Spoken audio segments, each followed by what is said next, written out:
Jangan sembarangan ngomong. Kadang-kadang ada orang bahkan sebarkan ke orang lain. Jangan sholat di sana, masjidnya kotor tuh. Yang sedang dia hina itu rumah Allah.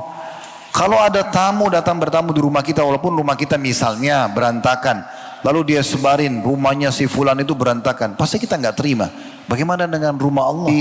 Cukup banyak orang-orang di luar sana selain kita yang tidak mendapatkan hidayah ini. Mereka tidak tahu siapa itu Allah, pencipta alam semesta ini. Mereka tidak tahu tujuan mereka hidup itu untuk apa. Mereka tidak tahu akhir daripada semua kehidupan ini apa. Ada surga dan neraka di sana. Maka ini sebuah nikmat yang tak terhingga, yang harusnya kita syukuri dan kita pertahankan sampai salah seorang di antara kita wafat. Selalu camkan firman Allah Subhanahu wa taala, "Wala tamutunna illa wa antum muslimun." Jangan pernah kalian wafat kecuali dalam keadaan Islam, mengikuti panduan agama Allah Subhanahu wa taala. Dan juga Allah berfirman dalam ayat yang lain, "Wa'bud rabbaka hatta ya'tiyakal yakin." Sembahlah Tuhanmu sampai datang kepadamu kematian. Dan semoga tentunya kita berdoa kepada Allah Subhanahu wa taala, Allah membuat kita bisa konsisten, istiqamah dalam atau di atas iman dan Islam ini sampai kita bertemu dengan Allah nanti pada saat wafat. Allahumma amin. Selanjutnya kita panjatkan salam hormat kita kepada manusia yang paling pantas untuk dihormati, dijadikan sebagai suri tauladan, manusia yang telah Allah sempurnakan jalur nasabnya, fisiknya, ilmunya, imannya.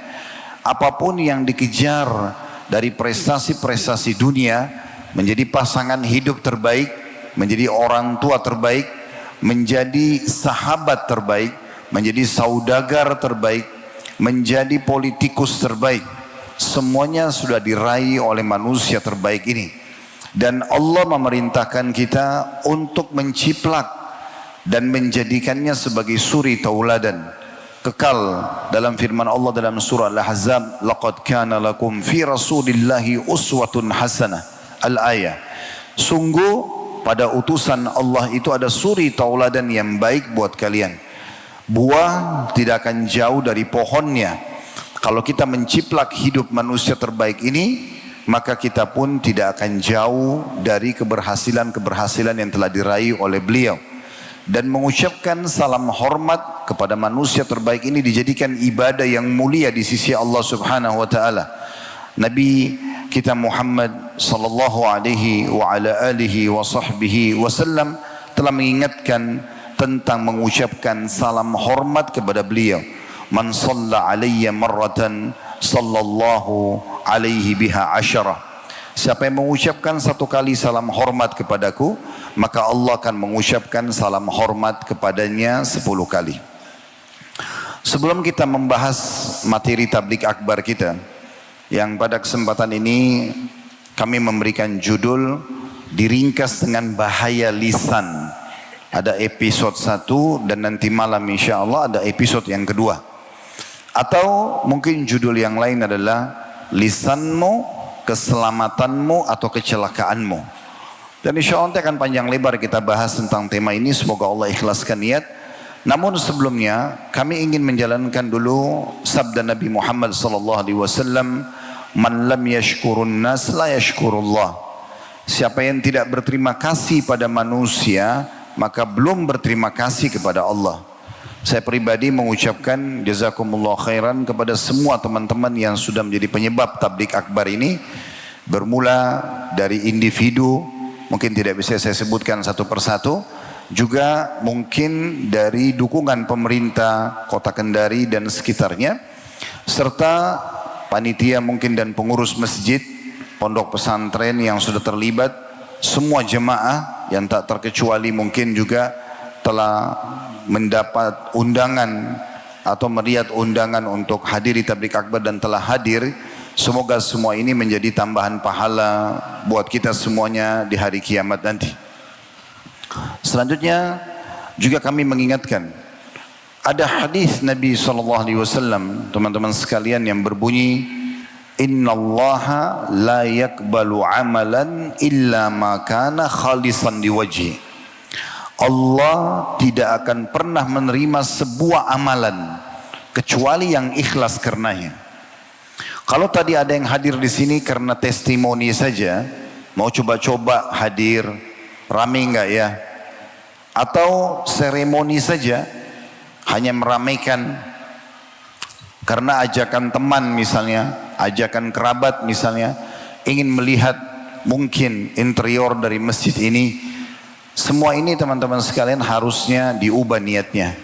Niatkan karena Allah subhanahu wa ta'ala.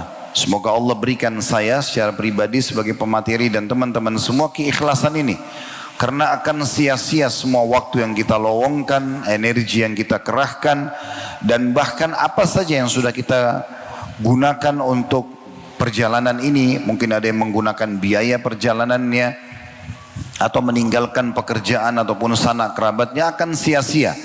Kapan diikuti dengan sedikit saja riya karena ingin pamer kepada orang. Sebagaimana sabda Nabi SAW, al-yasiru minar riya syirik. Sedikit saja dari riya, walaupun cuma sekejap mata, sudah terhitung syirik kepada Allah subhanahu wa ta'ala. Majlis ilmu yang anda hadir adalah majlis yang paling mulia di muka bumi. Tidak ada yang mengalahkan kemuliaan majlis ilmu seperti ini. Di rumah Allah, kita duduk bersama-sama, kita mendengarkan firman Allah subhanahu wa ta'ala, kita mendengarkan sabda Nabi Muhammad sallallahu alaihi wasallam yang nanti akan menjadi panduan hidup kita. Makanya menuntut ilmu seperti ini selalu disambut oleh Nabi sallallahu alaihi wasallam. Setiap kali ada yang datang mengatakan, ya Rasulullah, saya ingin belajar agama Allah, maka beliau mengatakan, marhaban bitalabatil ilm, selamat datang para penuntut ilmu. Dan kami pun mengikuti suri tauladan kita. Kami mengucapkan buat Bapak Ibu sekalian, marhaban bitalabatil ilm, selamat datang, Masya Allah, jemaah yang berbondong-bondong sebanyak ini dalam majlis ilmu kita. Juga majlis ini dihadiri oleh para malaikat, walaupun tidak nampak dengan mata kita.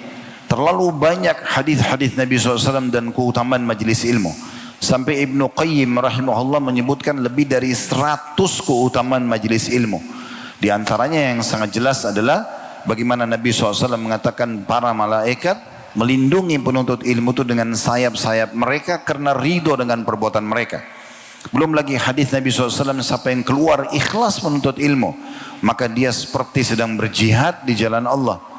Dan ada sebuah riwayat juga yang unik berhubungan dengan majelis ilmu, di mana Nabi SAW mengatakan siapa yang keluar ikhlas ingin menuntut ilmu agama ini, maka akan diberikan pahala haji lengkap selama dia benar-benar karena ilmu. Belum lagi hadis Nabi SAW yang dikatakan kalau orang bubar dari majelis ilmu selama mereka ikhlas, maka para malaikat akan mengatakan, bubarlah kalian dalam kondisi dosa-dosa kalian diampuni oleh Allah Subhanahu wa taala. Belum lagi detik-detik yang kita lalui semuanya dihitung ibadah. Karena menuntut ilmu seperti ini, ilmu agama, bukan pilihan, bukan kapan saya mau, tapi harus saya mau, karena diwajibkan oleh baginda Nabi SAW. Nabi bersabda dalam sebuah hadisnya yang sahih SAW, talabul ilmi faridatun ala kulli muslim. Menuntut ilmu adalah wajib bagi setiap muslim. Kita kalau berbekal ilmu, teman-teman sekalian, tidak akan pernah rugi. Ilmu ini akan menjadi seperti bodyguard buat kita, pengawal setia. Setiap kali teman-teman sekalian belajar ilmu agama ini, maka dia akan secara otomatis menjadi bodyguard kita, pendamping dan pengawal kita. Kalau kita sudah dengarkan misalnya tentang keutamaan sholat contohnya, maka sekali aja kita dengarkan, setiap kali kita dengarkan azan, ilmu itu akan berbicara dengan diri kita mengatakan sholatlah. Atau kita mendengarkan tentang keutamaan sedekah, atau bakti dengan orang tua.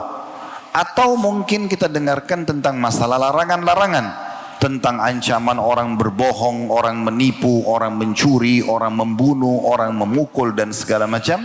Maka ilmu itu akan selalu mengingatkan kepada kita kapan kita akan terjerumus dalam pelanggaran tersebut agar jangan kita melakukannya. Jadi menuntut ilmu seperti ini tidak akan mendatangkan kecuali manfaat. Bahkan persentasenya itu 100%. Oleh karena itu saya sarankan Bapak Ibu sekalian, buat satu prinsip hidup mulai hari ini ke depan tidak ada hari akan saya lalui kecuali dengan ilmu. Di masa kita sekarang media sosial sudah sangat luar biasa. TikTok, Instagram, YouTube, Facebook dan semuanya bisa kita jadikan sebagai perpustakaan berjalan kita. Kita mau dengarkan audio, mau lihat visual, mau baca artikel-artikel pun sudah sangat banyak diangkat di media-media, sehingga kita tidak miskin ilmu di masa sekarang. Di zaman dulu Imam Bukhari rahimahullah kadang-kadang untuk mengambil sebuah hadis beliau harus melakukan perjalanan 2 bulan. Sebulan pergi, sebulan pulang. Kadang-kadang hanya untuk mendengarkan sebuah hadis. Di masa sekarang, di tempat duduk kita, di atas ranjang kita, di kendaraan kita, dengan sangat leluasa kita bisa mendengarkan panduan-panduan ilmu. Dan tidak akan mendatangkan sekali lagi kecuali manfaat.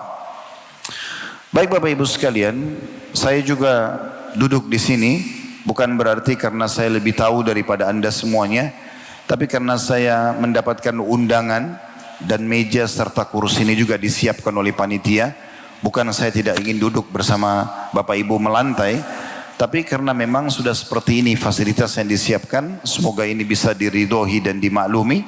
Dan kita sedang menjalankan banyak sekali perintah agama. Di antaranya karena kami diundang untuk memberikan nasihat, Nabi SAW menyebutkan di antara 6 atau 7 hak seorang muslim, idza stansahaka fansah lahu. Kalau saudaramu muslim minta nasihat, berikanlah nasihat. Juga Nabi SAW bersabda ad-dinun nasihat. Agama ini memang isinya semuanya nasihat. Maka kita harus selalu mengingatkan satu sama yang lainnya. Sekarang kita akan fokus membahas teman-teman sekalian materi kita tentang masalah bahaya lisan. Ada bagian anggota tubuh kita yang tidak bertulang, yaitu lisan atau lidah ini yang banyak dianggap remeh oleh orang-orang. Saya akan coba mulai dengan tagline kita. Sebuah statement yang diangkat oleh Imam Nawawi rahimahullah. Dan mungkin teman-teman tim bisa memperlihatkan di layar kita. Bagaimana Imam Nawawi menukil dalam kitab Azkar beliau sebuah statement yang menarik tentang pembicaraan 2 pujangga Arab. Orang-orang Arab dulu memiliki orang-orang yang bijaksana, pemimpin-pemimpin mereka. Dan ini sebenarnya 2 orang bukan orang-orang yang sudah menganut agama Nabi Muhammad SAW, tapi mereka orang-orang yang bersih secara tauhid, tidak bersyirik kepada Allah SWT. Salah satunya adalah Qis Ibn Sa'idah, yang Nabi SAW sendiri menyebutkan di dalam buku-buku sirah atau sejarah Nabi disebutkan, karena dia meninggal sebelum Nabi SAW diutus, tapi dia melarang orang-orang Quraisy untuk menyembah berhala, maka dinyatakan dia masuk ke dalam surga. Pernah dia bertemu dengan seorang pujangga Arab yang lain dan bijaksana juga bernama Aktham bin Saifi. An-Nawawi mengatakan dalam kitab Azkar beliau, balagana anna Qis bin Sa'idah wa Aktham bin Saifi ijtama'a. Telah sampai kepada kami informasi bahwasanya 2 tokoh besar ini, Qis bin Sa'idah dan Aktham bin Saifi, yang sangat dituakan oleh orang Arab dulu dan sangat bijaksana. Setiap ada perkara-perkara besar, umumnya orang minta nasihat dari 2 orang ini. Faqala ahaduhuma li sahibihi. Salah satu dari 2 orang ini berbicara kepada temannya. Kam wajadta fi ibni adami minal uyub. Berapa kira-kira yang kamu temukan secara pribadi aib-aib yang ada pada diri anak cucu Adam, kekurangannya. Mereka selalu mencari apa kira-kira yang merupakan kekurangan manusia, lalu mereka nasihatin dan luruskan supaya kekurangan tersebut tersempurnakan. Faqala, maka salah satu dari mereka berkata, hiya akthar min an tuhsa. Dia susah sekali untuk dihitung karena banyaknya. Walladhi ahsaituhu 8,000 aib. Dan yang saya hitung saja pribadi aibnya anak Adam mencapai 8.000 aib, kekurangan-kekurangan. Wa wajadtu khaslatan in ista'maltaha satartal uyuba kullaha. Tapi saya menemukan ada satu perangai yang kalau perangai itu dijaga baik-baik, maka semua 8.000 aib itu tertutupi. Tidak akan ada masalah dengan aib-aib tersebut. Qala, maka temannya berkata pada teman yang satu yang ngobrol, mahia, apa itu? Apa yang satu itu yang bisa menutupi 8.000 aibnya manusia itu? Qala, hifdzul lisan, menjaga lisan. Kapan seseorang bisa menjaga dan mengontrol lisannya, maka dia akan selamat dari semua aib-aib. Umar bin Abdul Aziz rahimahullah, seorang dikategorikan raja sekaligus alim, berkuasa menjadi raja kaum muslimin di masa dinasti Umayyah tahun 99 sampai 101 Hijriah. Karena alimnya dan solehnya sampai diberikan julukan oleh sebagian ulama Khalifatul Rashid Al-Khamisah. Dia adalah salah satu dari Khalifah Rashidah, penyambung dari Abu Bakar, Umar, Uthman dan Ali, dikenal dengan Khulafaur Rashidin, 4 orang, yang kelimanya adalah orang ini. Karena luar biasa, dia cucu kesekiannya Umar bin Khattab radhiyallahu anhu majma'in. Dia pernah mengatakan, man adda kalamahu min amalihi qalla kalamuhu illa fima ya'ni. Barang siapa yang menghitung ucapannya sebagai bagian dari amalnya, dia tahu apa yang dia ucapkan itu harus bermakna dan menjadi pahala buat dia, menjadi kebaikan buat dia, niscaya ia akan sedikit berbicara kecuali dalam hal-hal yang bermanfaat baginya. Ya saudaraku, seorang muslim, seorang muslimah tidak akan pernah melontarkan kata-kata kosong, tidak akan pernah melontarkan kata-kata bohong. Yang ada adalah tuturan kata-kata emas. Apakah itu zikrullah, apakah itu membaca Al-Quran, apakah itu nasihat yang baik, ilmu yang bermanfaat, atau tutur kata yang santun. Kalaupun cuma sekedar hal-hal yang mubah, berbicara dengan orang tidak pernah menyakiti, tidak pernah menjatuhkan, tidak pernah menghina, tidak ada teriakan-teriakan yang menyakitkan orang lain. Seorang mukmin akan selalu nyaman kalau orang berada di sebelahnya, karena tutur katanya yang syahdu, yang santun, tatapan matanya yang syahdu, jamaan tangannya yang ramah, semuanya itu akan ada dari ciri orang-orang beriman. Dan ini dinukil oleh Ibnu Rajab dalam kitab Jami' Al-Ulum wal Hikam. Dan juga ada perkataan lain dari Umar bin Abdul Aziz, dia mengatakan, adrakna salafa wa hum la yarawna al-ibadata fis shaumi wala fis shalah. Kami mendapati para salaf, maksudnya tabi'in, sahabat Nabi, mereka tidak memandang ibadah itu hanya pada puasa dan salat. Walakin fil kaffi an a'radin nas. Tapi puncak ibadah itu harus salatnya, puasanya diselimuti, dibungkus dengan menjaga dan menahan diri dari membicarakan dan mencoreng kehormatan orang lain. Ini prinsip dasarnya. Dan ini tagline-nya sebenarnya itu ya. Mungkin ada orang yang bertanya, memang apa sih yang mau dibahas tentang lisan? Justru semua kebaikan beranjak dari lisan seseorang. Seseorang itu akan dimuliakan di mata manusia. Kapan dia bisa mengontrol lisannya? Mungkin kalau ada orang, saudaraku seiman, secara fisik biasa-biasa saja. Mungkin warna kulit biasa, mungkin postur tubuhnya biasa, mungkin juga bukan dari satu suku yang dikenal atau pejabat masyarakat. Tapi kalau kita bertemu, lisannya santun, tutur katanya ramah, ya, selalu baik dengan senyuman, intonasinya pun diatur, semua ini akan membuat kita nyaman.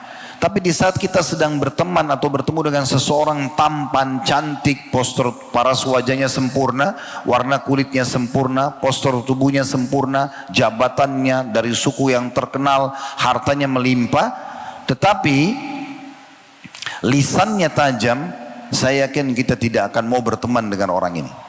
Oleh karena itu, kita akan mulai melihat bagaimana Allah menitipkan pesan agar kita betul-betul menggunakan lisan kita hanya kepada hal-hal yang bermanfaat, hanya sesuatu yang akan mendatangkan pahala dan keridhaan Allah Subhanahu wa taala. Allah ingatkan dalam surah Qaf, surah nomor 50 dalam Al-Quran, ayatnya ayat 17 sampai ayat 18. Ayat ini berbunyi, إِذْ يَتَلَقَّ الْمُتَلَقِّيَانِ عَنِ الْيَمِينِ وَعَنِ الشِّمَالِ قَعِيدٌ مَا يَلْفِظُ مِنْ قَوْلٍ إِلَّا لَدَيْهِ رَقِيبٌ عَتِيدٌ. Allah mengingatkan dari sudah 1400 tahun yang lalu, dan ayat ini akan terus dibaca sampai menjelang hari kiamat oleh orang-orang beriman, yang terjemahannya, ketika dua orang malaikat mencatat amal perbuatan manusia itu, seorang duduk di sebelah kanan dan seorang juga duduk di sebelah kirinya. Setiap orang di antara kita diawasi oleh dua malaikat yang mencatat semua gerak-gerik dan ucapannya. Dan Allah mengatakan, dari gerakan dan ucapan-ucapan yang Allah titip gerakan, tiada satu ucapan pun, satu huruf atau satu kata pun yang diucapkan, melainkan ada di dekatnya malaikat pengawas yang selalu hadir. Sesi tablik akbar kita ini kita bagi dua. Kita akan membahas pada kesempatan ini berhubungan dengan masalah bahayanya kata-kata yang diucapkan oleh kaum Yahudi, kaum Nasrani, orang-orang munafik. Dan insya Allah nanti malam kita akan fokus membahas adalah tutur kata yang berbahaya antara seorang muslim dengan muslim yang lainnya. Semua itu adalah rangkaian bahasan yang sangat panjang lebar, dan kita harapkan semoga Allah berikan keberkahan tentunya. Tapi intinya dalam surah Qaf ini Allah pastikan, hati-hati dengan lisanmu, jangan sembarangan mengucapkan kata-kata karena semua akan tercatat. Baik, maka akan diperlihatkan dan diberikan balasan, buruk maka akan diperlihatkan dan diberikan hukumannya. Muadz bin Jabal radhiyallahu anhu dalam sebuah riwayat yang sahih pernah berkata, wahai Rasulullah, beritahukan kepadaku, sampaikan kepadaku, ajarkan kepadaku suatu amalan yang dapat memasukkanku ke dalam surga dan menjauhkanku dari neraka. Ini permintaan yang luar biasa. Seperti Anda datang kepada saya tidak samakan diri dengan Rasulullah tentunya, tapi maksudnya saya kasih perumpamaan. Anda lalu mengatakan, Ustaz ajarkan saya satu amalan saja yang kalau saya kerjakan saya masuk surga, saya selamat dari neraka. Ini pertanyaan yang luar biasa. Dan kita sangat bersyukur kepada Allah Subhanahu wa taala karena figur Muadz bin Jabal bertanya kepada Nabi SAW tentang pertanyaan ini. Pertanyaan dari seorang sahabat yang mulia, menyaksikan wahyu turun dan menjadi sahabat mulia, sahabat Nabi SAW, dan dijawab oleh guru terbaik Nabi Muhammad SAW. Beliau mengatakan, engkau telah bertanya tentang perkara yang besar. Satu hal kalau dijaga masuk surga, selamat dari neraka. Namun sesungguhnya hal itu walaupun besar, sangat mudah bagi orang yang Allah mudahkan baginya. Orang yang mau membuka kupingnya, yang mau mencerna dengan akalnya, merenungi dengan hatinya dan aplikasikan dengan anggota tubuhnya, itu akan mudah asal dia mau saja. Anda dengarkan penyampaian ini, Anda renungi dan Anda amalkan dalam kehidupan, maka akan mudah. Tapi bagi yang Allah mudahkan, maka kita pun minta kepada Allah agar dimudahkan. Engkau beribadah kepada Allah dan tidak mempersekutukannya dengan sesuatu apapun. Kemudian engkau menegakkan solat, engkau menunaikan zakat, berpuasa Ramadan, dan menunaikan haji ke Baitullah. Jadi sebenarnya Nabi SAW memberikan kesimpulan, dari semua amal-amal yang banyak ini, kalau kamu fokus ke 5 rukun Islam sudah cukup. Selesai. Dan 5 rukun Islam ini semuanya ringan, sangat mudah. Syahadat itu, kalau ada yang mau masuk Islam, kurang dari 1 menit. Asyhadu an la ilaha illallah wa asyhadu anna Muhammad Rasulullah. Walaupun tidak diterjemahkan ke bahasa Indonesia, kalau dia sudah syahadat dia dianggap muslim. Salat itu yang kita kerjakan yang merupakan absensi kita kepada Allah. Kita absen kepada Allah, kita hadir ya, menghadap kepada satu siapa seperti tadi kita kerjakan sholat duhur misalnya, sehari 5 kali.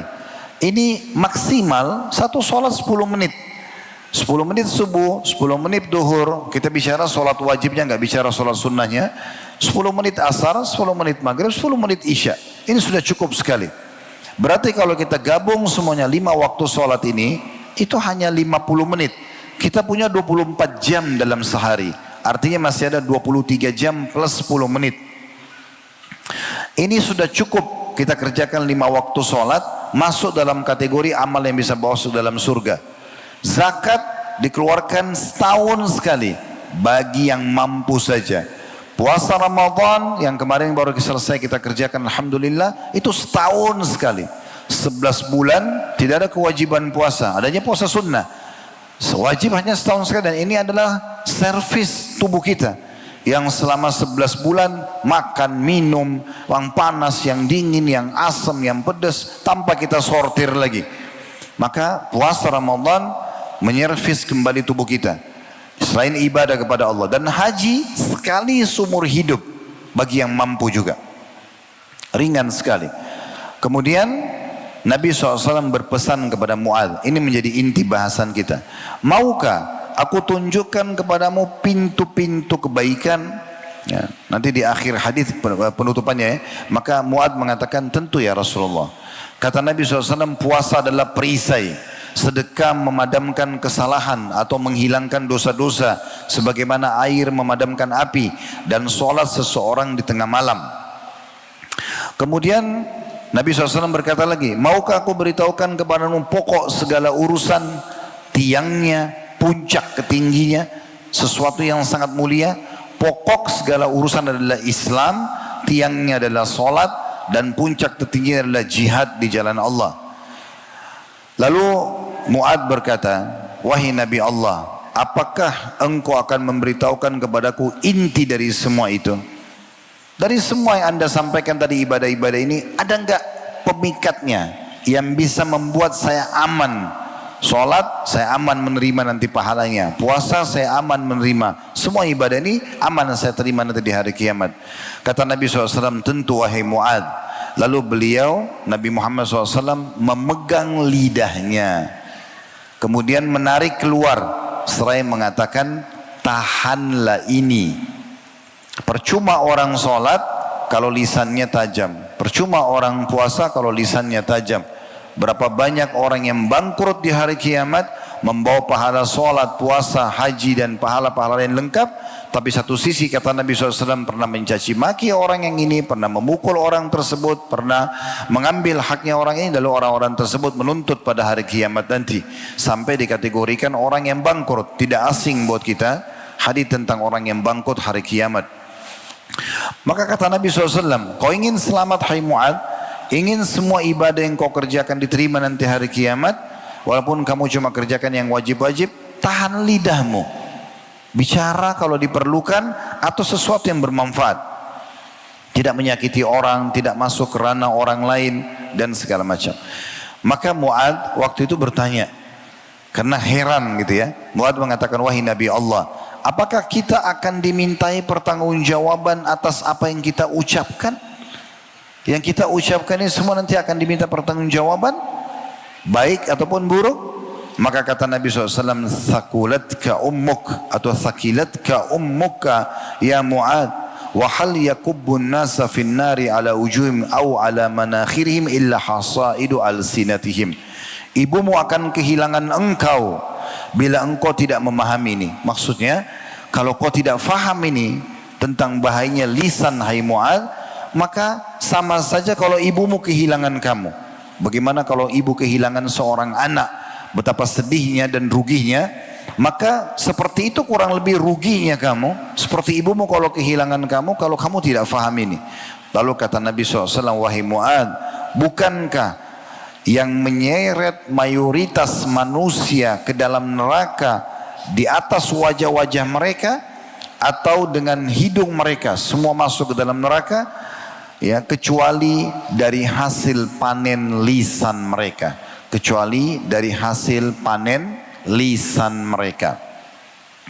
Makanya Nabi SAW mengingatkan kepada kita dalam hadis Bukhari, innal abda la yatakallamu bil kalimati min ridwanillah la yulqi laha balan yarfa'ullahu biha darajat.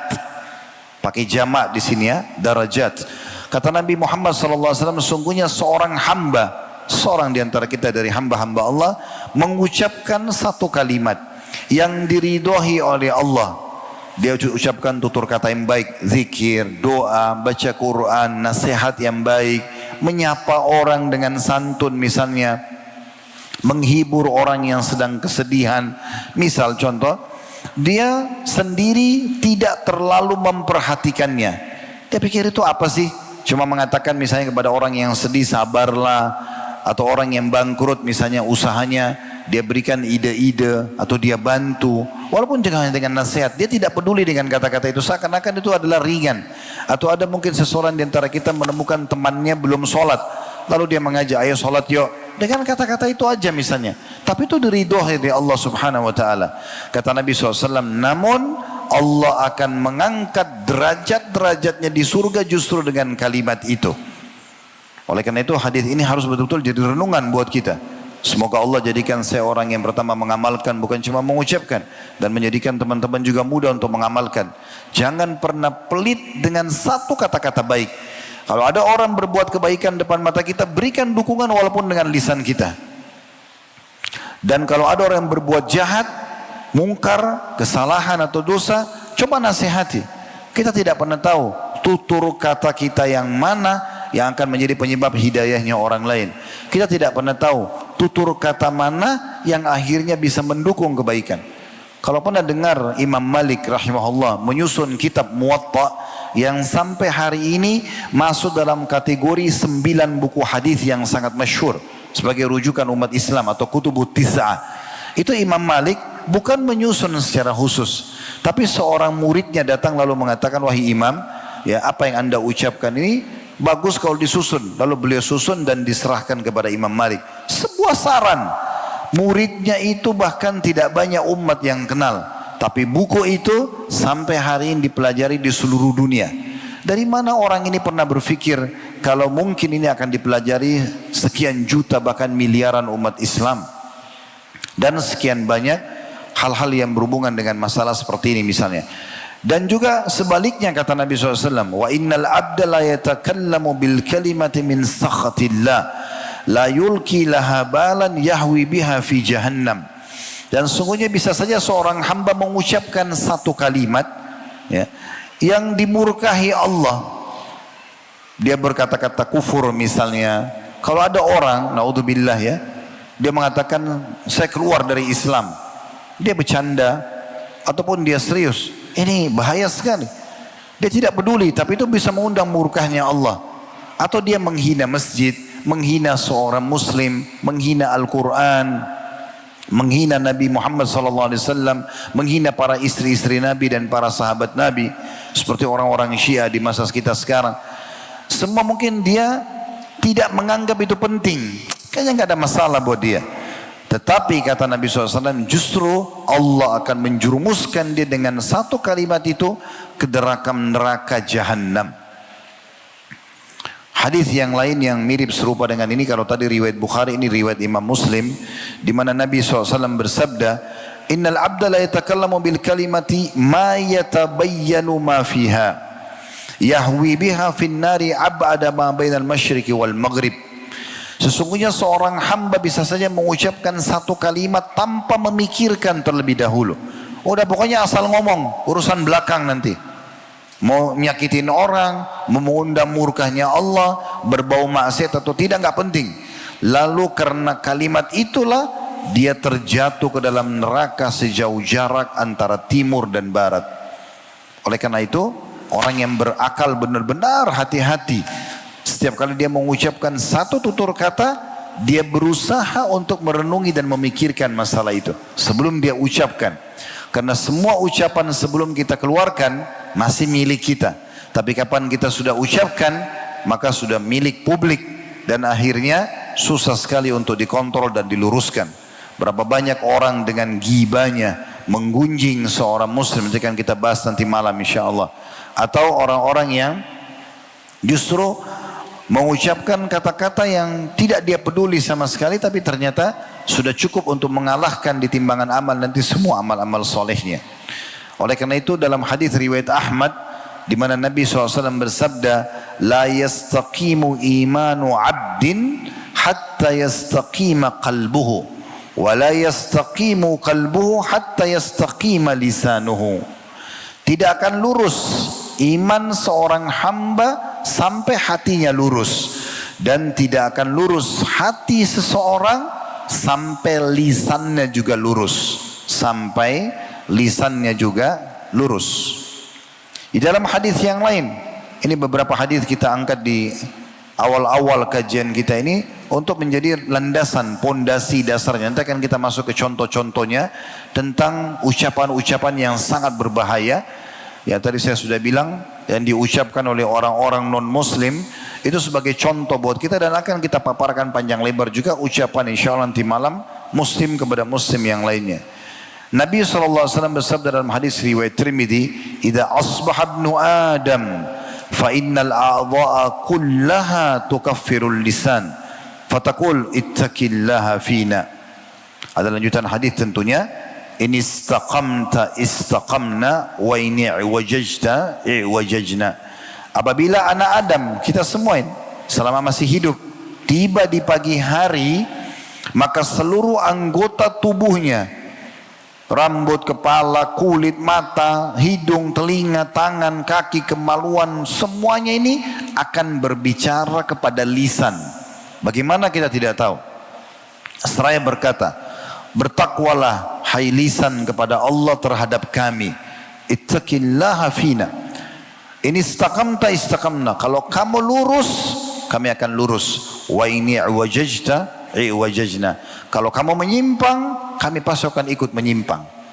Semua kebaikan bermula dari lisan seseorang, semua keburukan bermula dari lisan seseorang. Nabi SAW mengingatkan juga dalam hadis yang disebutkan oleh At-Tabarani dalam Mu'jamil Awsat dan disahihkan oleh Syekh Albani. Kata Nabi SAW, "Aktsaru khataya ibni Adam fi lisanihi." Ketahuilah, camkanlah baik-baik, renungi baik-baik, mayoritas dosa dan kesalahan anak Adam berasal dari lisannya. Seorang ulama bernama Abu Hatim rahimahullah berkata, wajib bagi orang yang berakal untuk senantiasa diam sampai ada kebutuhan yang menuntutnya untuk berbicara. Kalau perlu dia bicara. Betapa banyak orang yang menyesal ketika ia berbicara, dan sangat sedikit yang menyesal ketika ia diam. Ya, berapa banyak orang yang karena banyak berbicara akhirnya menyesal, dan berapa banyak orang yang selamat dari penyesalan justru karena dia diam. Dan orang yang paling panjang kesensaraannya, kesusahan hidupnya, serta paling besar ujiannya adalah orang yang diuji dengan lisan yang selalu lepas, tidak terkendali, sementara hatinya tertutup untuk berfikir dan merenung. Ada orang subhanallah, apa saja kita bicara, dia selalu hadir di situ, seakan-akan memahami semua permasalahan. Padahal termasuk kebijaksanaan dan akal yang cerdas kalau seseorang tidak terlibat dalam semua hal. Kalau ada urusannya dengan dia, silahkan. Saya kadang-kadang lihat ada orang tiap hari kerjaannya cuma mencari kesalahan orang, tiap hari kerjanya cuma mencari aib orang, walaupun tidak ada urusannya sama dia. Subhanallah, betapa banyak musuh yang akan dia bertemu nanti pada hari kiamat.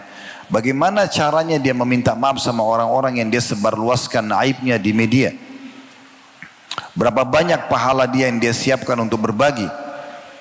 Lalu Abu Hatim berkata lanjutannya, orang yang berakal seharusnya lebih sering menggunakan kedua telinganya.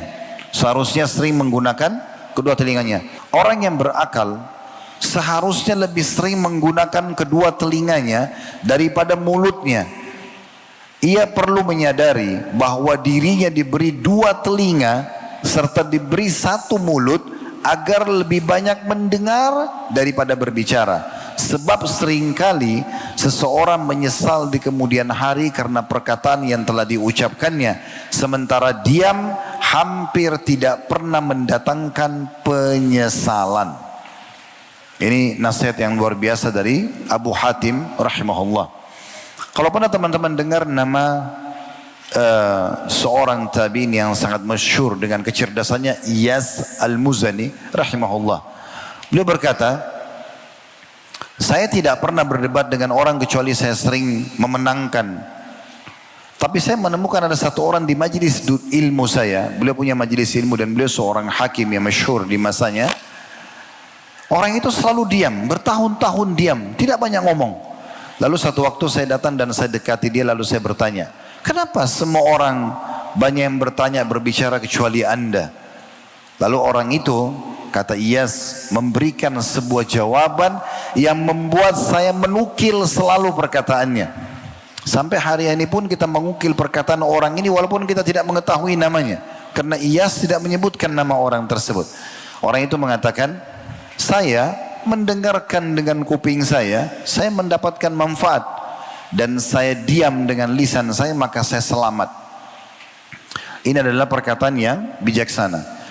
Mungkin ada seseorang di antara kita yang berkata, apakah kalau begitu berarti saya harus diam terus, saya enggak ngomong, saya enggak usah bercanda? Bukan. Nabi SAW ngomong, ngobrol.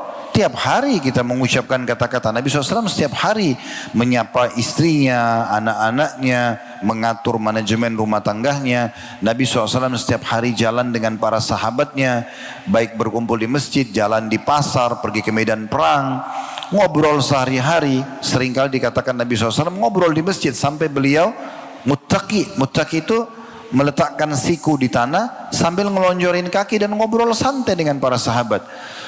Dan Nabi SAW juga bercanda, tetapi tidak ada kebohongan, tidak ada kekerasan, tidak ada menyakiti orang lain.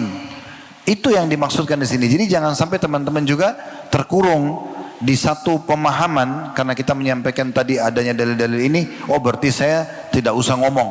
Diajak ngobrol sama istri atau suami, saya nggak mau ngomong. Misal atau temannya, sudah saya nggak mau ngomong. Tablik akbar Ustaz Khalid bahaya lisan, saya nggak mau bicara. Bukan itu. Tetap ngobrol, tapi yang kita obrolin maksimalnya yang berpahala, minimalnya yang mubah. Yang mubah yang dibolehkan, tanya kabar orang, ya kan gitu. Misal contoh, sesuatu yang positif dan tidak ada berisikan hal-hal yang bisa berbau maksiat, ya. Tutur kata yang berbau maksiat ataupun sampai menyakiti orang lain. Kita akan coba memberikan contoh teman-teman sekalian. Manusia yang paling dimurkahi Allah dan manusia yang paling buruk sekarang di muka bumi adalah kaum Yahudi.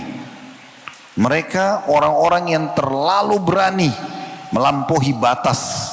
Bukan hanya sekedar kalau anda lihat sekarang pembantaian di Gaza, itu kecil bagi mereka.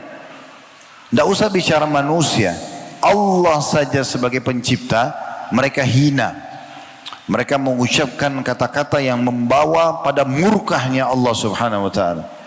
Makanya Ibnu Abbas radhiyallahu anhu, sahabat yang mulia, pada saat menyampaikan tafsir akhir potongan ayat surah Al-Fatihah, ghairil maghdubi alaihim waladdallin, kan ihdinas siratal mustaqim, tunjukkanlah kami jalan orang-orang yang lurus. Ya, maksudnya jalan yang lurus, jalannya orang-orang yang mengikuti jalan Nabi Muhammad SAW dan mengikuti Nabi SAW. Siratal ladzina an'amta alaihim, jalan yang telah Engkau berikan nikmat pada mereka, maksudnya Nabi Muhammad SAW dan para sahabatnya, para pengikutnya yang setia. Ghairil maghdubi alaihim waladdallin, bukan orang-orang yang Engkau murkahi dan bukan orang-orang yang sesat. Apa kata Ibnu Abbas? Orang yang dimurkai oleh Allah adalah kaum Yahud, orang-orang Yahudi, karena mereka tahu kebenaran, mereka nggak mau ikutin. Nanti akan kita kasih contoh-contohnya. Dan dolin, orang yang sesat adalah orang-orang Nasrani. Mereka mau mendakwakan agama Allah tapi mereka salah karena mereka mengatakan Allah punya anak.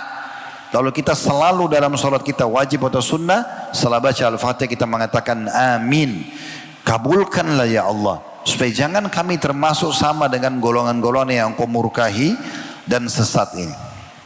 Di antaranya ini tentu banyak sekali sikap kebodohan orang-orang Yahudi, ya.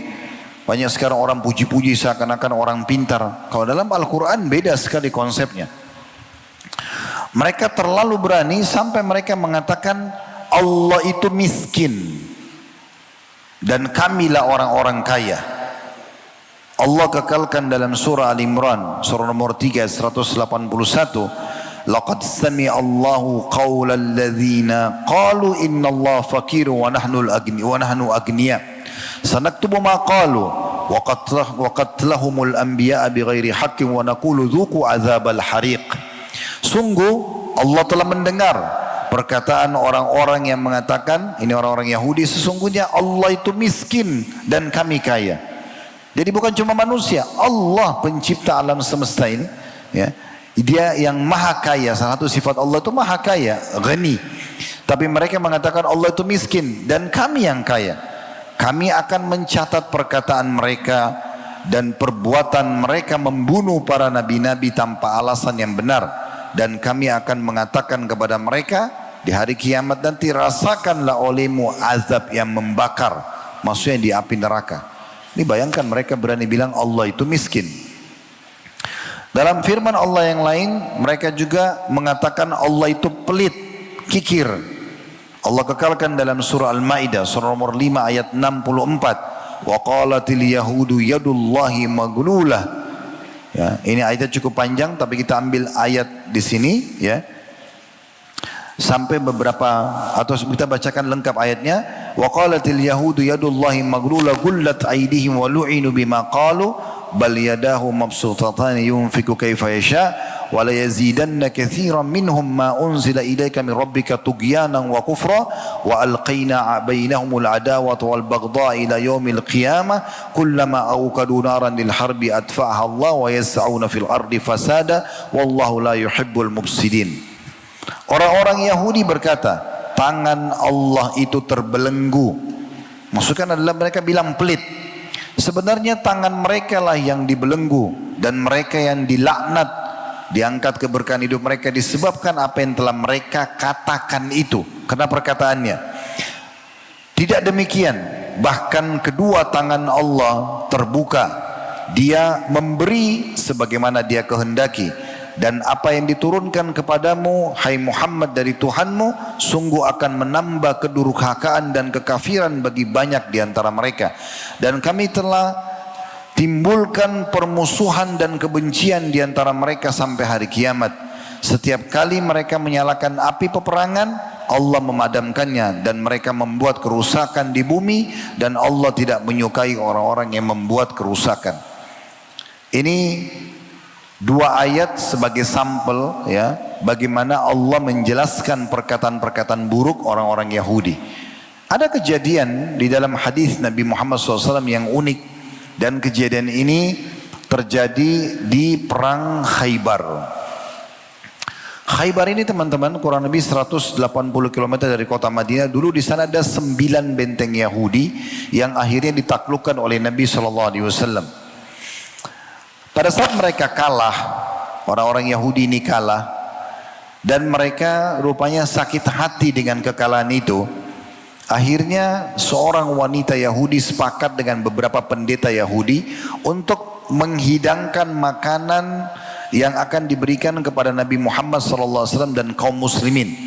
Karena mereka mengepung benteng pertama saja, itu kurang lebih 42 sampai 43 hari.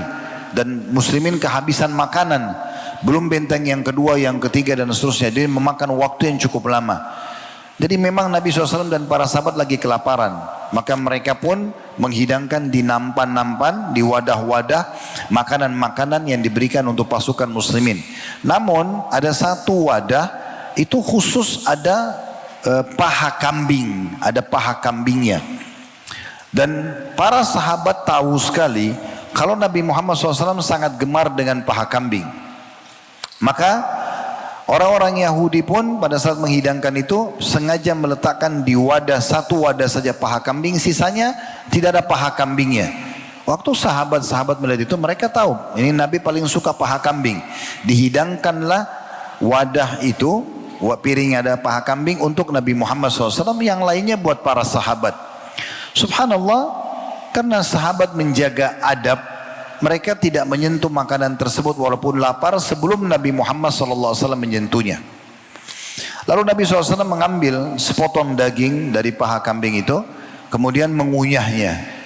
Baru saja beliau kunyah, dan ada beberapa sahabat juga mulai memasukkan makanan ke mulutnya, maka Nabi SAW mengatakan, kuffu aidiakum, tahan tangan kalian, jangan ada yang makan. Maka sahabat mengatakan, ya Rasulullah, kami lapar sudah berapa hari enggak makan. Kata Nabi SAW, tahan tangan kalian, kumpulkan dan datangkan kepadaku semua pendeta Yahudi, datangkan semua di sini, saya mau bertemu dengan mereka. Maka datanglah tokoh-tokoh Yahudi pada saat itu, pendeta Yahudi datang semuanya berkumpul di hadapan Nabi SAW. Dan Nabi SAW sudah tahu orang-orang Yahudi ini mereka penipu, penjahat. Dan ini ajaran dari Nabi Muhammad SAW, bukan kita yang mengarang-arangnya, gitu ya. Dan di masa kita sekarang kita bisa lihat bagaimana kejahatan dan kriminal mereka gitu. Berapa kali mereka buat perdamaian, akad perdamaian lalu mereka pungkiri, mereka khianati. Itu sudah biasa di keyakinan mereka. Maka Nabi SAW tidak menanyakan tentang makanan yang diracuni. Tapi beliau mengatakan begini, ya ma'asyiral Yahud, antum musaddiqi in sa'altukum an syai'. Hai orang-orang Yahudi, kalau saya tanya sesuatu jujur gak? Karena akan jawab jujur gak? Mereka mengatakan ya, tentu saja. Dengan percaya dirinya mereka bilang itu. Lalu Nabi SAW bertanya pertanyaan pertama yang tidak ada yang tahu permasalahan itu kecuali beberapa tokoh Yahudi saja. Yaitu penghapusan nasab dan penisbatan nasab kepada orang lain. Di Khaybar ada dua suku Yahudi besar yang diusir dari Madinah sebelumnya, Qainuqa dan Nazir. Dua-dua ini mereka punya jalur kakek, itu ternisbatkan kepada satu orang yang dulu jadi raja, itu lemah secara fisik, nggak bisa memimpin, tapi jadi raja karena keturunan ayahnya raja, dia juga jadi raja gitu. Dan mereka malu, merasa malu kalau dinisbatkan kepada raja yang lemah itu. Bayangkan ya, mungkin kita ini tidak pernah berpikir sampai ke sana, tapi orang Yahudi berpikir ini. Mereka berpikir untuk menghapus nasabnya itu. Kalau kita misalnya punya kakek, ayahnya kakek, kakeknya kakek, mungkin dulu lemah, bagi kita itu dia pribadi. Kita nggak ada merasa bersalah dengan itu. Tapi mereka tidak. Mereka menghapus nama kakek mereka yang mereka anggap lemah itu. Dicarilah satu orang Yahudi yang pernah jadi raja, terkenal perkasa, pemberani dan punya ide yang banyak. Lalu mereka nisbatkan diri mereka ke kakek itu. Sebenarnya ini sudah tidak perlu dibahas. Tapi Nabi SAW tahu itu. Ada wahyu menyampaikan mereka mengubah nasab. Apa kata Nabi SAW kepada dua suku ini? Pimpinan-pimpinan mereka, Nadir dan Qainuqa. Siapa kakek kalian? Mereka bilang, kakek kami Fulan bin Fulan. Dipilihlah kakek yang perkasa itu. Lalu kata Nabi SAW, kalian telah dusta. Kakek kalian Fulan bin Fulan. Mereka kaget. Kok bisa Nabi SAW tahu? Dalam sebuah riwayat, mereka kaget saling mengatakan, engkau benar. Ya, tidak bisa bohong lagi karena Nabi tahu kakek mereka. Lalu Nabi ulangi lagi.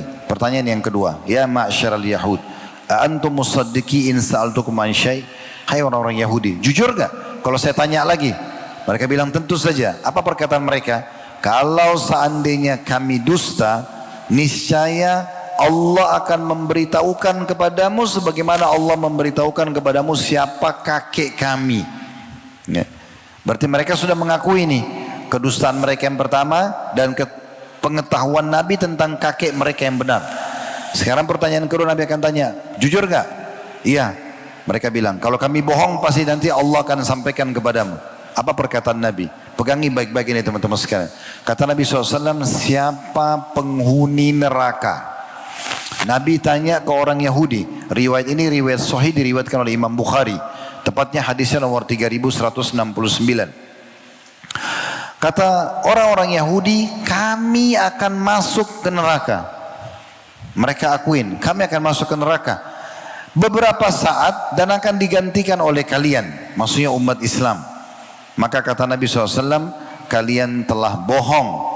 Kami tidak akan pernah menggantikan kalian selamanya. Dalam riwayat Bukhari juga ya, berbunyi, tinggallah kalian hina di dalam neraka itu. Demi Allah, kami tidak akan pernah menggantikan kalian di dalamnya selama-lamanya. Maksudnya, orang Yahudi akan kekal di neraka dalam keyakinan seorang Muslim, dan orang Muslim tidak akan masuk neraka yang abadi, tidak akan pernah menggantikan orang-orang Yahudi. Lalu kemudian orang Yahudi terdiam. Nabi SAW bilang lagi yang ketiga kali, hai orang-orang Yahudi, jujur gak kalau saya tanya? Mereka bilang iya. Lalu kata Nabi SAW, apakah kalian meletakkan racun di makanan ini? Kalau pertanyaan ini dari awal Nabi SAW tanya, mereka akan bohong. Tapi karena sudah 2 kali terjebak dan akhirnya ketahuan kebohongannya, akhirnya mereka bilang iya, kami letakkan racun. Nabi tanya, kenapa kalian letakkan racun itu? Apa mereka bilang?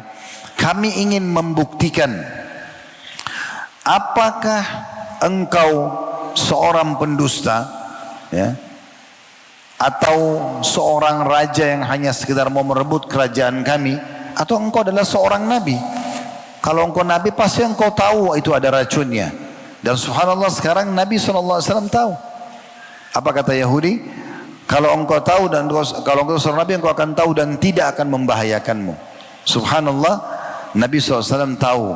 Lalu mereka kaget, mereka mengatakan, siapa yang memberitahukan kepadamu wahai Muhammad bahwasanya di makannya ada racun? Orang Yahudi saja tidak semua tahu. Hanya si perempuan yang jahat yang meletakkan racun dan beberapa pendetanya saja. Maka Nabi SAW dalam riwayat Bukhari ini mengangkat paha kambing itu yang sudah dimasak, setelah mengatakan akhbarani hadza dhira, aku telah diberitahukan tentang racunnya oleh paha kambing ini. Makanya salah satu mukjizat yang disebutkan mukjizat Nabi Muhammad SAW adalah berbicaranya makanan yang beliau pernah makan, ya. Dan ini subhanallah luar biasa kejadiannya, karena membongkar tentang perkataan buruk orang-orang Yahudi dan membuktikan tentang kebohongan mereka sendiri. Kemudian selanjutnya Aisyah juga berkata radhiyallahu anha, ummul mukminin dalam hadis Bukhari Muslim, istadzana rahtun minal yahudi ala nabi sallallahu alaihi wasallam. Ini kejadian yang lain. Kata Aisyah, sekelompok orang-orang Yahudi meminta izin ingin bertemu dengan Nabi Muhammad sallallahu alaihi wasallam. Faqalu, lalu mereka berkata pada saat mendapatkan izin, mau minta izin, assalamu alaik. Assam, alif lam sin alif mim. Yang sebenarnya kan orang kalau ucapin salam assalam, alifnya itu jadi lam alif itu ya. Dan mereka sengaja. Assam artinya kematian untukmu. Mereka pikir Nabi nggak dengar gitu. Fakultu, Aisyah berkata waktu dengar perkataan mereka, assam alaik. Padahal mereka pamit mau bertemu dengan Nabi baik-baik. Kok bilang kematian untukmu? Bukan mengatakan keselamatan untukmu gitu kan. Maka Aisyah dengar. Aisyah menjawab dengan keras mengatakan, bal alaikumussamu wal la'nah. Justru untuk kalianlah kematian dan laknat itu. Maka Nabi SAW waktu dengar Aisyah marah dan menjawab orang Yahudi dengan perkataan kasar begitu, maka kata Nabi SAW, ya Aisyah, inna allaha rafiqun yuhibbur rifqa fil amri kullih. Wahai Aisyah, Allah itu lembut, maha lembut, santun, dan menyukai kelembutan dan kesantunan dalam segala hal. Padahal ini orang Yahudi sedang doakan keburukan kepada Nabi SAW. Assam, kematian untuk Muhammad. Aisyah menjawab, mati juga buat kalian. Gitu kan? Lalu Nabi SAW mengatakan, hai Aisyah, jangan. Allah itu lembut, suka kelembutan, suka kesantunan. Gitu kan? Dalam segala hal.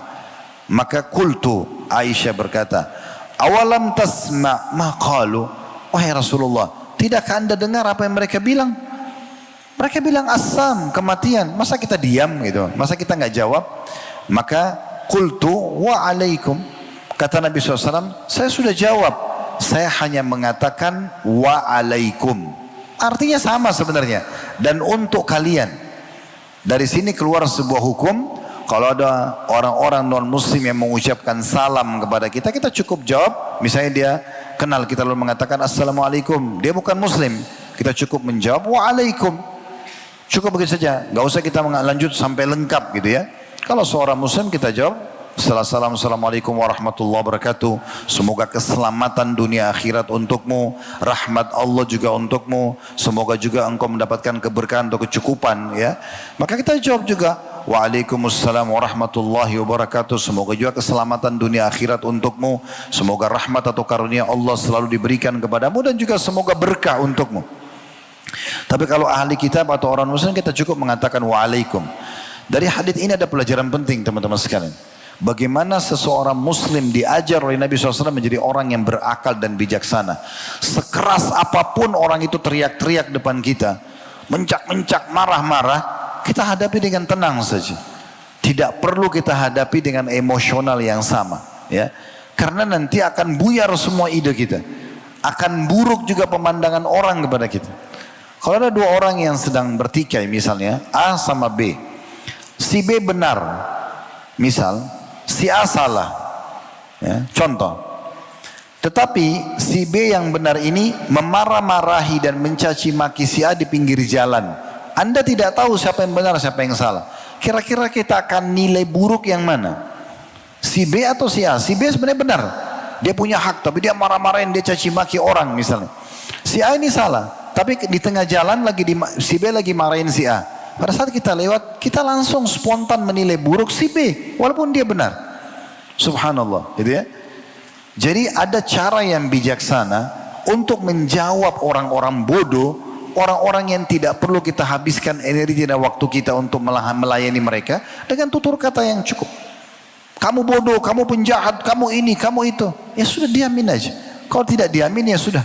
Ya, kita mengatakan kamu akan tanggung jawab sendiri dengan perkataanmu, selesai, tinggalkan, tidak usah dilayani. Ada orang subhanallah kadang-kadang menghabiskan waktu, energinya di media, bolak-balik serang-serangan sama orang. Apa manfaatnya? Karena manfaat. Dia dosa, kita dosa. Justru pada saat orang lain menyerang kita dan kita bisa bersabar, di situ kedewasaan Anda. Di situ kedewasaan kita dan di situ puncak pahala yang kita dapatkan. Yang kedua, contoh kaum Nasrani. Mereka mengatakan Allah punya anak, ya. Bahkan lebih jauh daripada itu mereka mengatakan Isa ibnu Maryam alaihi wassalatu wassalam dan ibunya semoga Allah rahmati adalah Tuhan itu sendiri. Nabi Isa adalah Tuhan. Tapi perkataan tentang Allah punya anak ini membuat Allah murka sekali. Allah marah sekali. Makanya Ibnu Abbas menafsirkan tadi akhir Al-Fatihah waladhdallin, bukan orang-orang yang sesat. Beliau mengatakan orang Nasrani karena mau mendakwakan agama Allah tapi mereka salah. Dan mereka tidak sadar dengan tutur katanya ini membuat Allah murka. Allah kekalkan dalam surah Maryam. Dan Allah sengaja meletakkan ayat ini di surah ini. Maryam alaihissalam adalah ibunda Nabi Isa yang dimuliakan oleh orang-orang Nasrani. Allah sengaja masukkan ayat ini dalam surah ini. Di ayat 88 sampai 92 yang berbunyi wa qalu ittakhadar rahmanu walada laqad ji'tum syai'an idda takadu as-samawati yatafattarna minhu wa tanshaqqul ardu wa takhirul jibalu hadda an da'u lirrahmani walada wa ma yanbaghi lirrahmani an yattakhidha walada. Al-ayah artinya mereka berkata orang-orang Nasrani, Tuhan yang maha pengasih Allah mempunyai anak. Mungkin secara zahirnya seakan-akan itu biasa-biasa saja. Tapi ini besar sekali di sisi Allah subhanahu wa ta'ala. Karena Allah itu maha esa.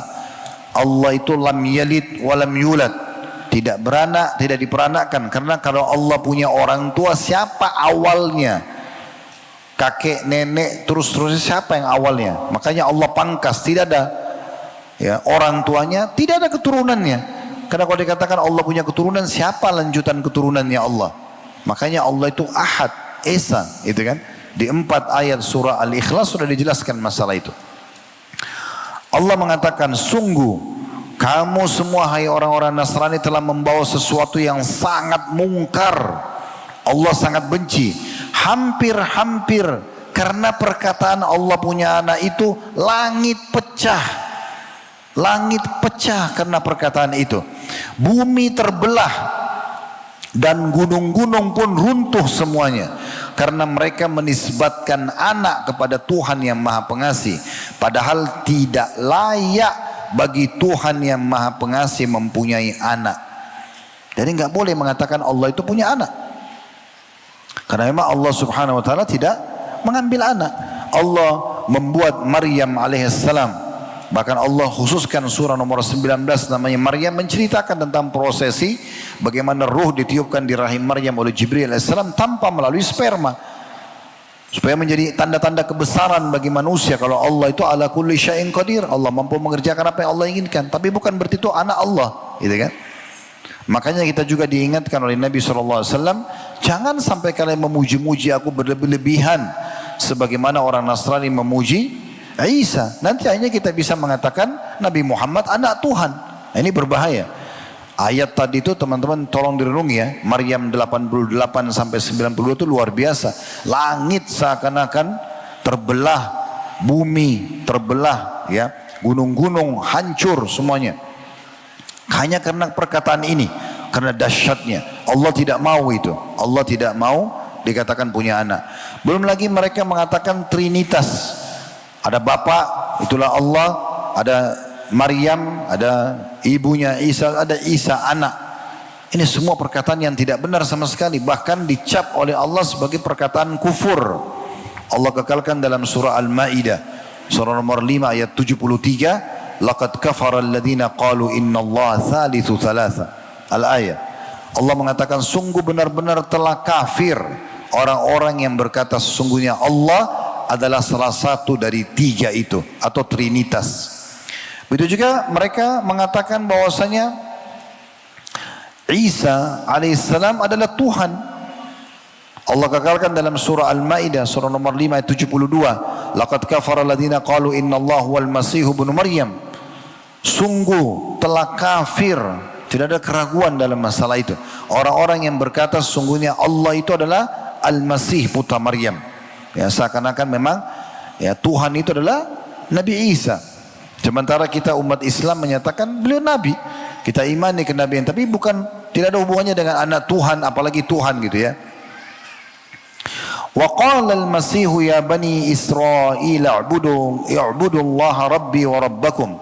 Sementara Isa putra Maryam itu sendiri berkata, wahai bani Israel, sembahlah Allah Tuhanku dan Tuhan kalian. Innahu may yusyrik billahi faqad harramallahu alaihil jannata wa ma'wahun nar. Karena siapapun yang menyekutukan Allah dengan sesuatu, maka dia pasti akan diharamkan oleh Allah masuk ke dalam surga dan akan masuk ke dalam neraka. Wa ma lidzalimina min ansar. Dan tidak ada bagi orang-orang zalim seorang penolong pun. Makanya Nabi Muhammad SAW mengatakan kepada kita semua dalam hadis yang sahih riwayat Bukhari Muslim, laisa ahadun asbara ala adza sami'ahu min Allah. Laisa ahadun asbara ala adzan sami'ahu min Allah. Innahum yadda'una lahu walada wa innahu la yu'afihim wa yarzuquhum. Kata Nabi SAW, benar-benar tidak ada yang lebih sabar terhadap gangguan yang didengar selain Allah. Allah betul-betul memiliki sifat sabar, gitu ya. Tidak ada yang lebih sabar ya, daripada Allah dari apa yang didengar. Mereka orang-orang Nasrani menisbatkan anak kepadanya, sementara Allah masih memberi mereka kesehatan dan juga rezeki. Tapi bukan berarti kita membenarkan sikap mereka. Ini adalah perbuatan yang salah. Yang terakhir teman-teman sekalian adalah contoh dari kaum munafikin. Ini kelompok yang paling berbahaya. Orang Yahudi sama orang Nasrani jelas kekafirannya, jelas beda agama sama kita. Kita mengkafirkan mereka, mereka mengkafirkan kita, masing-masing dengan keyakinannya, gitu ya. Tetapi orang munafik ini yang jadi masalah nggak jelas. Namanya seperti nama kita, pakaiannya seperti kita, sholat di masjid seperti kita, berpuasa, berjihad, bersedekah, tapi semua itu hanya kedok saja. Mereka cuma berpura-pura. Ini bahaya sekali, karena kita tidak pernah tahu di sebelah kita ini munafik atau orang mukmin yang benar. Dan Allah menurunkan satu surah dan menamakan surah itu khusus namanya surah Al-Munafikun, menjelaskan kepada kita tentang kelompok ini. Banyak ayat-ayat Al-Quran yang menceritakan tentang mereka, termasuk dalam surah Al-Ahzab misalnya itu ya. Bahkan peperangan Tabuk, peperangan terakhir Nabi SAW tadinya mau melawan bangsa Romawi, Heraklius, ya, Kaisar Heraklius yang pada saat itu dikepung oleh Nabi SAW bentengnya, itu tidak berani menghadapi Nabi Muhammad SAW. Dan ulama mengatakan perang Ahzab sebenarnya adalah bukan perang melawan Nasrani, tapi peperangan antara orang-orang beriman dengan orang-orang munafik. Hati-hati dengan kelompok ini teman-teman sekalian, karena nama mereka adalah nama-nama Islam. Nama mereka adalah nama-nama Islam, tapi kebenciannya terhadap Islam luar biasa. Apa saja yang Allah dan Rasulnya katakan, mereka pasti bertolak belakang. Terlalu banyak dalam masalah ini, ya. Di antaranya pimpinan mereka di masa Nabi Muhammad SAW, pimpinannya itu namanya Abdullah bin Ubay bin Salul. Namanya Abdullah. Ini dalam hadis yang lain ya. Kalau kita mau carikan nama buat anak kita, kalau anak laki-laki kata Nabi SAW, Habbul asma ilallah Abdullah wa Abdurrahman. Nama yang paling Allah cinta adalah Abdullah dan Abdurrahman. Ini nama yang paling baik kalau kita mau pilihkan buat anak-anak kita. Penisbatan penghambaan kepada Allah. Tapi ini tentunya kalau dipakai oleh orang beriman. Bukan mustahil orang munafik pakai. Di masa Nabi SAW, pimpinan mereka bernama Abdullah bin Ubay bin Salul. Satu waktu mereka pernah berkata dan dipimpin oleh orang ini.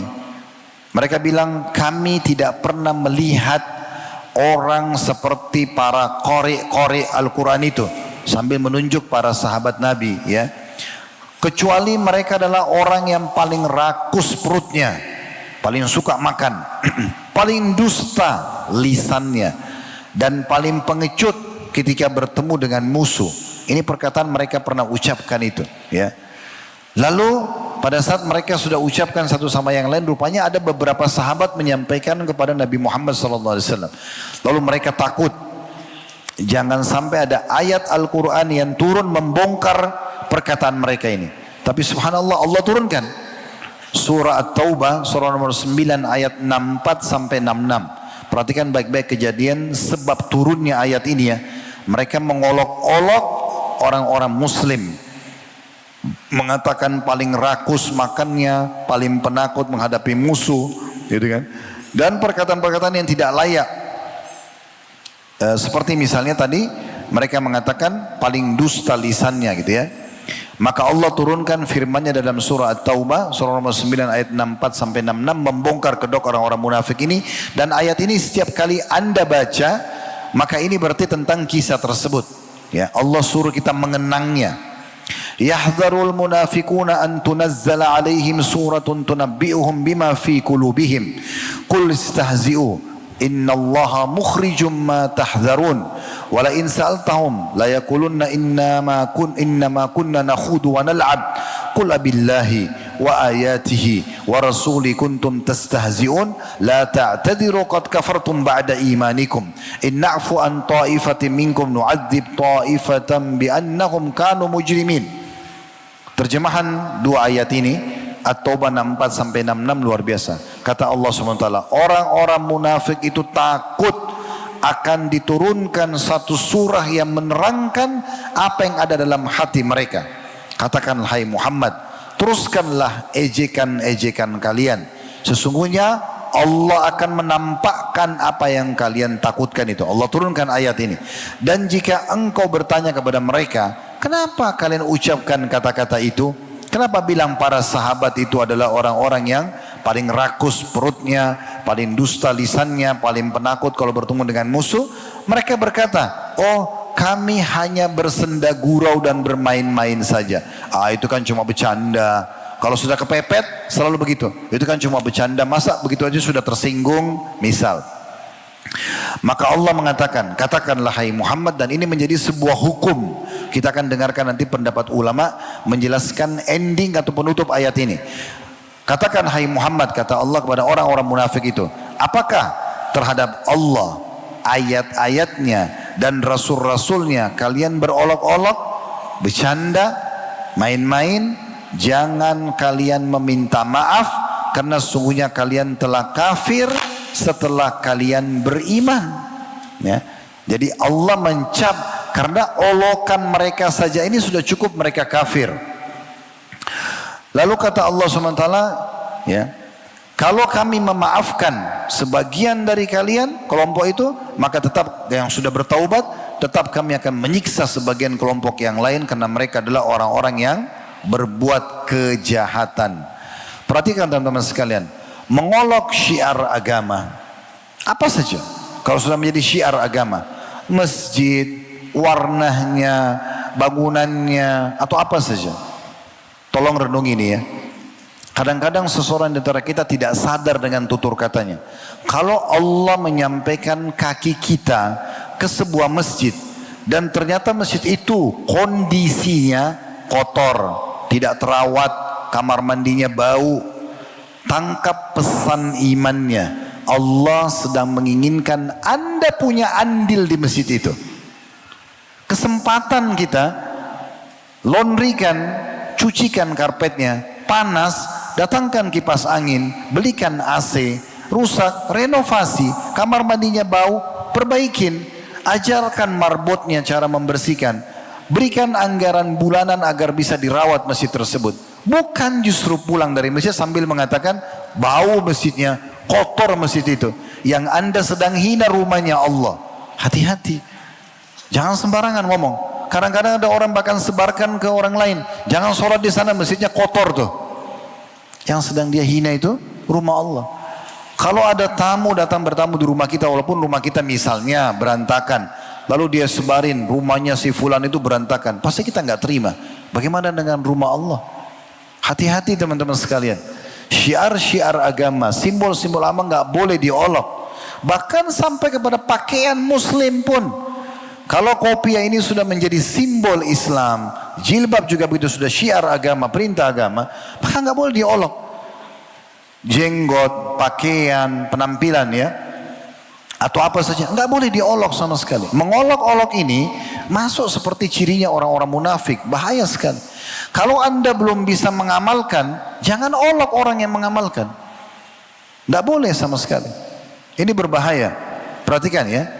Dan sebaliknya kalau kita memuliakan syiar-syiar agama, kita memuliakan masjid, penampilan seorang muslim, Al-Quran, apalah majelis ilmu kita muliakan, itu ibadah. Sebagaimana Allah mengatakan dalam surah Al-Hajj, surah nomor 22 ayat 32, "Dzalik wa may yu'azzim sya'airallahi fa innaha min taqwal qulub." Demikianlah, dan barang siapa yang mengagungkan syiar-syiar Allah, simbol-simbol agama, ya, syariat-syariat Allah, maka sungguh termasuk ketakwaan hati. Perhatikan ulama-ulama berpendapat tentang At-Taubah 64 sampai 66. Ibnu Taimiyah berkata dalam Majmu' Fatawa beliau,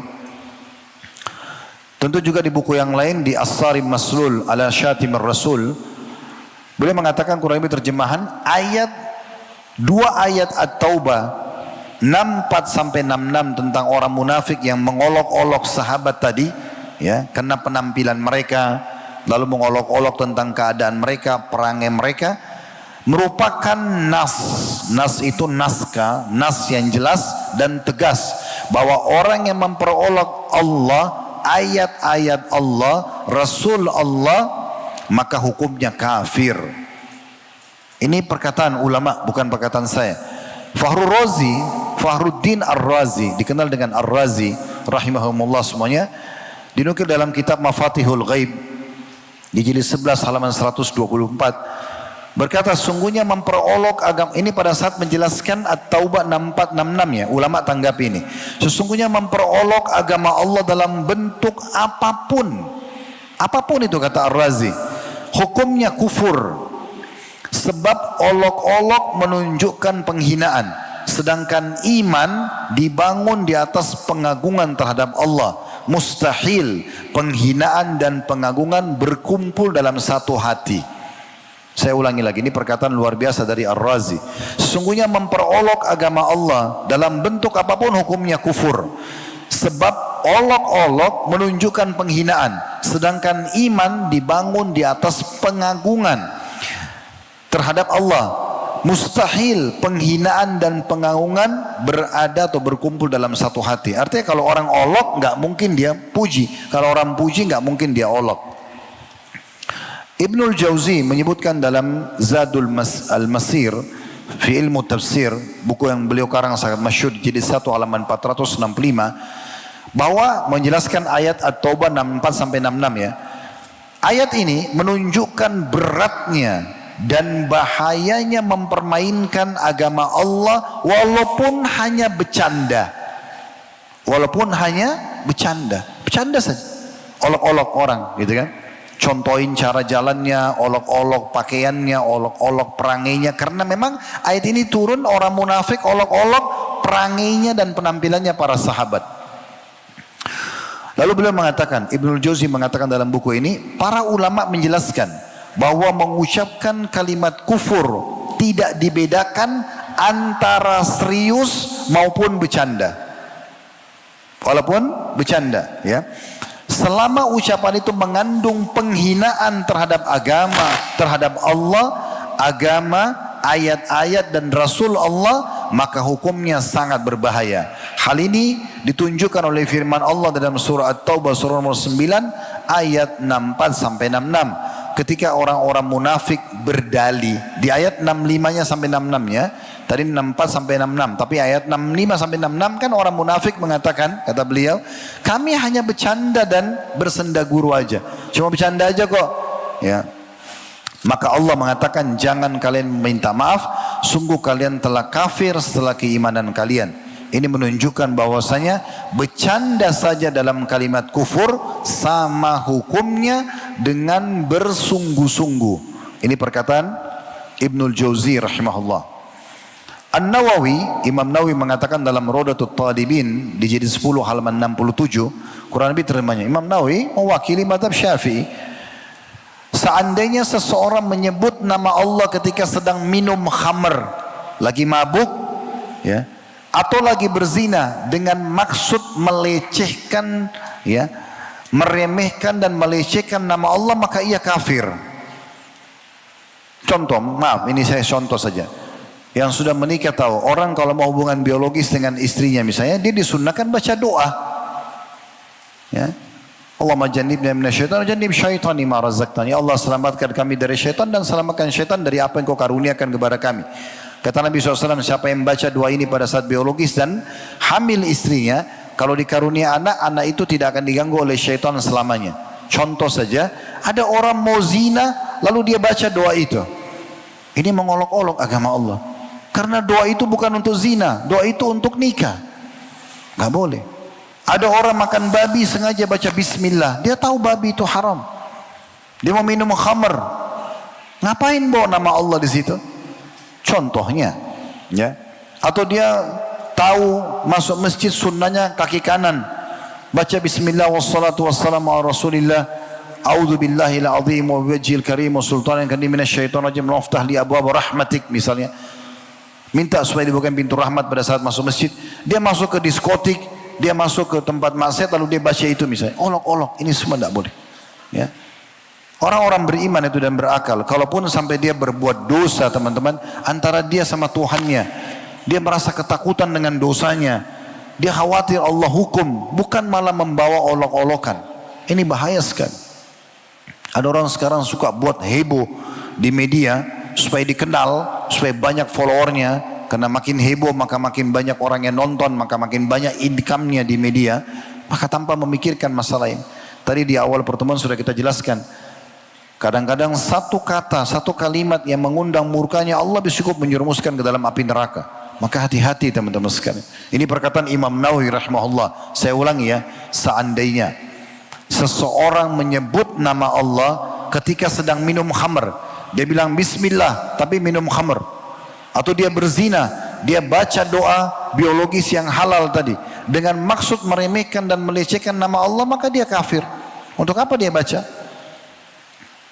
Ibnu Qudama dalam kitab Al-Mughni mewakili mazhab Hanabila di jilid 12 halaman 113 mengatakan, barang siapa mencaci Allah maka hukumnya kafir, baik ia bercanda maupun bersungguh-sungguh. Semua hampir disepakati begitu. Dan sifat orang-orang munafik ini luar biasa, ya. Tentu Nabi SAW sudah sebutkan ciri mereka. Ada 4 perkara kata Nabi SAW dalam hadis sahih. Kalau ada pada seseorang 4 hal ini, pastikan dia munafik tulen. Dan siapa yang ada salah satu dari 4 ini, salah satunya berarti ada sifat kemunafikan sampai dia meninggalkannya. Berbicara berdusta. Orang mukmin tidak akan dusta. Jujur walaupun pahit, selesai. Kejujuran akan mendatangkan ketenangan jiwa dan keselamatan. Yang kedua, ya, kalau dia diberikan amanah, dia berkhianat. Orang mukmin dikasih amanah tidak akan berkhianat. Ya, mau makanan itu sampai rusak dia tidak akan sentuh. Mau kendaraan itu dititipkan sampai orang yang meninggal pun dia tidak akan sentuh. Dan seterusnya. Tutur kata yang dititipkan, saya cerita ya, tapi jangan cerita sama orang lain sebagai amanah, baik, tidak akan cerita. Orang munafik terbalik, tidak bisa menjaga amanah. Yang ketiga, kalau dia berjanji dia suka pungkiri. Ya. Orang mukmin janji, bisa-bisa, tidak-tidak. Saya kalau diundang di pengajian, Ustaz tolong datang sini. Oh maaf saya nggak bisa. Saya langsung, nggak usah pakai basa-basi. Oh ya saya bisa. Kalau nggak bisa bilang nggak bisa. Ngapain kasih angan-angan kepada orang? Memang nggak bisa, nggak bisa. Anda ditanya lapar nggak? Iya lapar. Nggak usah bohong. Untuk apa bohong? Sudah makan, sudah makan. Belum makan, sudah belum makan. Gitu kan? Karena ada orang tidak enak bukan pada tempatnya. Enggak, orang mukmin tidak ada sih. Apa yang nampak di wajah ini itu dalam hatinya orang mukmin. Suka ya suka, enggak suka ya enggak suka. Selesai. Jangan menjadi orang munafik yang 2 wajah. Senyum tapi dalam hatinya jengkel. Itu enggak ada dalam orang mukmin. Terus yang terakhir, kalau dia bertikai maka dia curang. Selalu curang. Selalu mendatangkan argumentasi untuk memenangkan dirinya walaupun dia salah. Ya, sertifikat palsu ini segala macam, itu ciri orang munafik. Itu ciri-ciri dalam realita kita sehari-hari yang disebutkan dalam satu hadis. Namun ada ciri-ciri yang lain, diantaranya disebutkan dalam surah At-Taubah tadi 64 sampai 66. Dan dalam surah Al-Munafikun dirincikan lebih banyak lagi. Mereka suka mencela hukum-hukum Allah, sabda-sabda Nabi SAW, simbol-simbol keislaman, kemudian pribadi dan penampilan seorang muslim, ya. Bukankah di masa sekarang sudah sering kita dengar, teman-teman sekalian, ada orang-orang yang mengatakan bahwasanya ayat Al-Quran sudah tidak relevan lagi, tidak sesuai dengan zaman, ya, tidak masuk akal, kan itu, tidak perlu diterapkan. Semua ini perkataan yang berbahaya sekali. Menganggap remeh seakan-akan dia lebih tahu. Orang yang mengatakan ayat Al-Quran perlu direvisi, itu sampai statement tersebar di media kita. Ini yang butuh direvisi, ini otaknya. Kira-kira teman-teman kalau mau direvisi ayat Al-Quran, siapa yang mau revisi? Perkataan siapa yang mau dimasukkan? Selama 1400 tahun umat Islam mentilawakan, menghafal dan tidak pernah berubah. Dan Allah bilang, Inna nahu nazzalna dzikra wa inna lahu lahafidun. Kami turunkan Al-Quran, az-zikr, pemberi peringatan itu Al-Quran, dan kami akan menjaganya. Lalu dia bilang sudah tidak relevan, tidak cocok dan segala macam. Ini orang yang bermasalah. Ciri-ciri kemunafikan nampak sekali gitu ya. Nampak sekali. Begitu juga mereka seringkali mengolok-olok sunnah-sunnah Nabi SAW. Ya. Apapun itu tadi misalnya pakaian muslimah, orang bercadar dikatakan seperti ninja lah, kampungan lah, ya, ke-Arab-Araban, itu cadar jilbab besar itu pakaiannya orang Arab. Siapa yang bilang? Ini pakaian muslim. Allah mengatakan dalam Al-Quran suruh menjulurkan kain dari kepala gitu kan. Memang disuruh tutup. Ini pakaian muslimah. Kenapa harus diolok-olok? Kalau anda tidak mau pakai ya pribadi aja. Ngapain olok-olok gitu kan. Ini contoh-contohnya. Begitu juga banyak sekali sekarang orang sunnah Nabi SAW. Mungkin karena celananya dianggap cingkrang. Sebenarnya karena ada hadis Nabi SAW kan. Semua yang di bawah mata kaki di api neraka. Orang yang mengangkat kain celananya di atas mata kaki justru karena khawatir masuk neraka. Nabi yang bilang, bukan perkataan manusia biasa. Maka kalau kita belum bisa lakukan, minimal jangan olok, karena mengoloknya ini bahaya, gitu kan? Kebanjiran lah, inilah, itulah, banyak istilah-istilah yang mereka ucapkan. Orang yang berjenggot seringkali diolok-olok dengan mencontohkan dengan lisannya, dengan tutur kata misalnya, atau dengan sikap. Pernah baca surah Al-Humazah ya? Satu ayat Al-Quran berbunyi, itu ayat tentang pengumpat. Ya, orang yang suka mengolok orang dengan lisan dan dengan contoh fisik.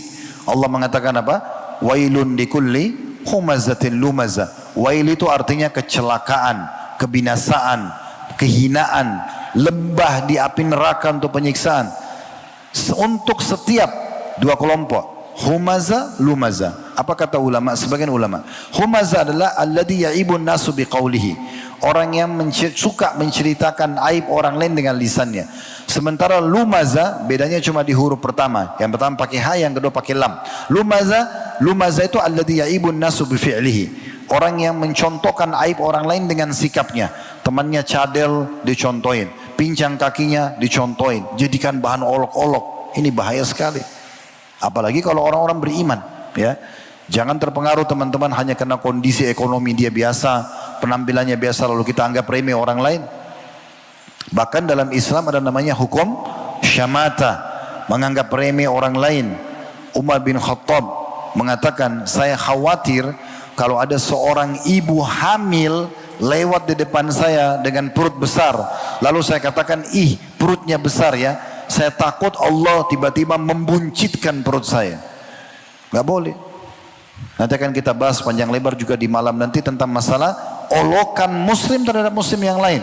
Ini kita masih bicara tentang orang non muslim terhadap muslim. Orang munafik itu bukan muslim ya, mereka berpura-pura Islam saja. Intinya mereka mengolok-olok. Sementara kita tahu orang-orang beriman itu memang mereka tunduk dengan syariat Allah justru karena menjalankan firman Allah SWT dalam surah Al-Ahzab. Surah nomor 33 ayat 36, wa ma kana lil mu'minin wala mu'minatin idza qadallahu wa rasuluhu amran an yakuna lahumul khiyaratu min amrihim. Tidak pantas bagi orang yang mengaku mukmin laki-laki dan mukminah perempuan, apabila Allah dan Rasulnya telah menetapkan satu ketetapan, mereka masih memilih pilihan yang lain dalam urusan mereka.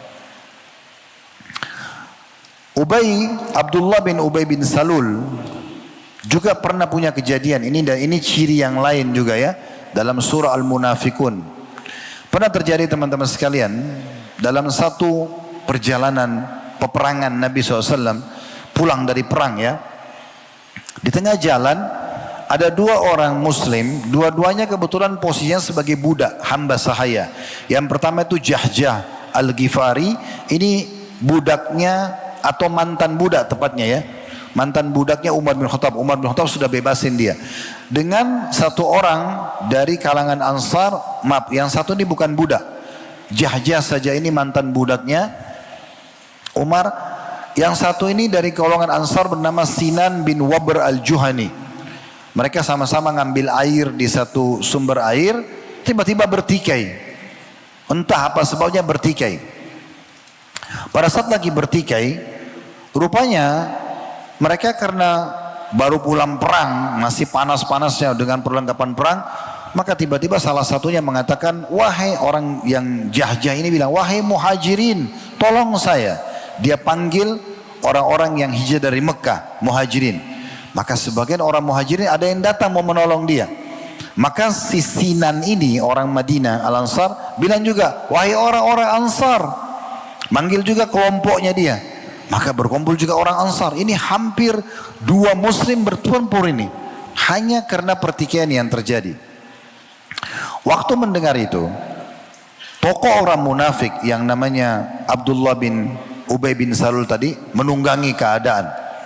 Dia kumpulkan orang-orang Madinah, karena dia salah satu tokoh Madinah, orang-orang Ansar. Dia mengatakan, ini semua mereka berani buat itu, orang-orang muhajirin berani mau berperang dengan kita karena perbuatan kalian sendiri. Wahai orang-orang Ansar, kalian memberi tempat tinggal kepada mereka. Karena waktu orang muhajirin hijrah dari Mekah ke Madinah, Nabi SAW suruh sambut mereka. Maka orang-orang Ansar dalam surah Al-Hasyr disebutkan, wa yu'thiruna ala anfusihim walau kana bihim khasasa. Mereka memaksakan memberikan apa yang terbaik buat saudara mereka muhajirin walaupun mereka butuh, gitu ya. Maka Abdullah bin Abi Salul bilang sama orang Ansar, itu karena perbuatan kalian tuh, karena kalian kasih tempat-tempat tinggal buat mereka, kalian berbagi harta dengan mereka. Kalau kalian tidak memberi mereka apa yang kalian miliki, niscaya mereka akan pergi dari sekitar kita. Tidak perlu mereka tinggal di Madinah lagi. Lalu dia mengucapkan kata-kata yang berbahaya. Ini membuat dia juga menambah kekufurannya. Sebenarnya dia sudah kafir, dia munafik. Dia mengatakan ini seperti pepatah yang mengatakan gemukkan anjingmu maka ia akan menggigitmu. Dan dia juga berkata, nanti kalau kita tiba di Madinah, maka orang yang mulia, itu disebutkan dalam surah Al-Munafikun, maksudnya dirinya, akan mengeluarkan dan mengusir orang-orang yang hina. Yang dimaksudkan adalah Nabi Muhammad SAW dan para muhajirin. Ini perkataan luar biasa. Dia sengaja nunggangi. Ini mumpung nih muhajir sama ansar mau berperang, sekalian dia mau hancurin umat Islam. Waktu Abdullah bin Ubay bin Salul mengucapkan kata-kata ini di depan orang-orang munafik dan orang-orang ansar, ada satu anak muda, masih muda sekali anak ini, belasan tahun umurnya, namanya Zaid bin Arqam radhiyallahu anhu. Boleh dengar perkataan itu. Maka beliau langsung melapor ke pamannya. Lalu pamannya melapor kepada Nabi SAW. Dalam riwayat lain, dia langsung melapor kepada Nabi SAW. Ya Rasulullah begini, Abdullah bin Abi Salul bilang begini. Perkataan yang luar biasa. Ya, ini karena perbuatan, apakah mereka sudah berani buat itu? Ini karena perbuatan kalian. Kalian yang telah memberikan tempat tinggal buat mereka, berbagi harta dengan mereka. Kalau kalian tidak lakukan, maka tidak mungkin mereka tinggal di sekitar kita. Ini seperti pepatah, gemukkan anjingmu dia akan menggigitmu. Dan nanti kalau tiba di Madinah, orang yang mulia, maksudnya dia, akan mengusir orang yang hina. Abdullah bin Abi Salul ingin mengusir Nabi SAW. Sampai ke telinga Nabi SAW. Maka Nabi SAW panggil Abdullah bin Abi Salul. Tanya di depan para sahabat, apa benar perkataan ini? Abdullah bin Abi Salul berbohong. Ini ciri orang munafik. Dia bersumpah atas nama Allah dengan serius bahwasanya tidak benar. Sampai-sampai sebagian sahabat pun ada yang mengatakan mungkin Zaid ini salah. Karena masih anak-anak, masih belasan tahun, mungkin dia salah dengar. Maka Zaid bin Arqam sedih pada saat itu. Subhanallah, Allah turunkan surah Al-Munafikun, surah nomor 63 ayat 8. Yang membongkar kedok perkataan Abdullah bin Ubay bin Salul ini. Yaquluna la irja'na ila al-madinati la yukhrijanna al-a'azzu minha al-azal walillahi al-izzatu walirasuli walilmu'minina walakinal munafiqina la ya'lamun. Mereka berkata, kata Allah, sungguh jika kita telah kembali ke Madinah, pasti orang yang kuat akan mengusir orang yang lemah darinya. Padahal kekuatan itu hanya milik Allah, Rasulnya, dan orang-orang beriman. Tapi orang-orang munafik tidak mengetahuinya. Allah bongkar kedoknya. Ya. Dan terlalu banyak teman-teman ciri orang-orang munafik ini. Kisah yang sangat masyhur tentang masalah perang Tabuk. Ketika Nabi SAW mengajak umat Islam perang Tabuk, itu ujian yang berat memang ya. Kalau kita hadir di masa itu, di tahun terakhir, ini peperangan terakhir Nabi SAW setelah pulang berperang, beliau meninggal dunia gitu ya. Peperangan ini tadinya Nabi membentuk pasukan dan itu wajib semua laki-laki yang sehat ikut perang. Kalau kita hadir waktu itu kita wajib berperang. 30.000 pasukan muslim berkumpul pada saat itu untuk menuju ke Tabuk. Tabuk jauh, sekitar 1.000 km dari kota Madinah. Zaman sekarang aja jauh sekali ya. Mungkin bisa 1,5 jam, 2 jam pakai pesawat gitu ya. Maka Nabi SAW kumpul para sahabat untuk pergi ke sana. Subhanallah, waktu itu perintah Allah dan Rasulnya untuk berperang. Ini ujian bagi orang beriman. Pas 1 atau 2 hari lagi mau panen. Udah mau panen kurma. Dan ini adalah sumber income utamanya masyarakat Madinah. Jadi kalau misalnya kayak teman-teman di sini nelayan, misalnya sumber income-nya utamanya itu adalah hasil laut. Maka pada saat itu perintah Allah dan Rasulnya pergi berperang. Wajib, tidak boleh ada pilihan. Maka orang-orang beriman pergi semuanya. Lalu orang-orang munafik cari alasan. Terlalu banyak mereka mengatakan diantaranya. Mereka bilang perjalanan ini di musim panas tidak ada manfaatnya. Kenapa kita tidak tunggu panen dulu? Panen, habis panen baru kita pergi berperang. Lalu mereka juga mengolok-olok banyak dengan kata-kata, diantaranya mereka mengatakan panas cuacanya. Lalu Allah mengatakan Qul naru jahannama asyaddu harra. Katakan hai Muhammad, neraka jahannam itu jauh lebih panas daripada itu. Lalu mereka pun banyak mencari alasan untuk tidak ikut berperang di perang Tabuk gitu ya.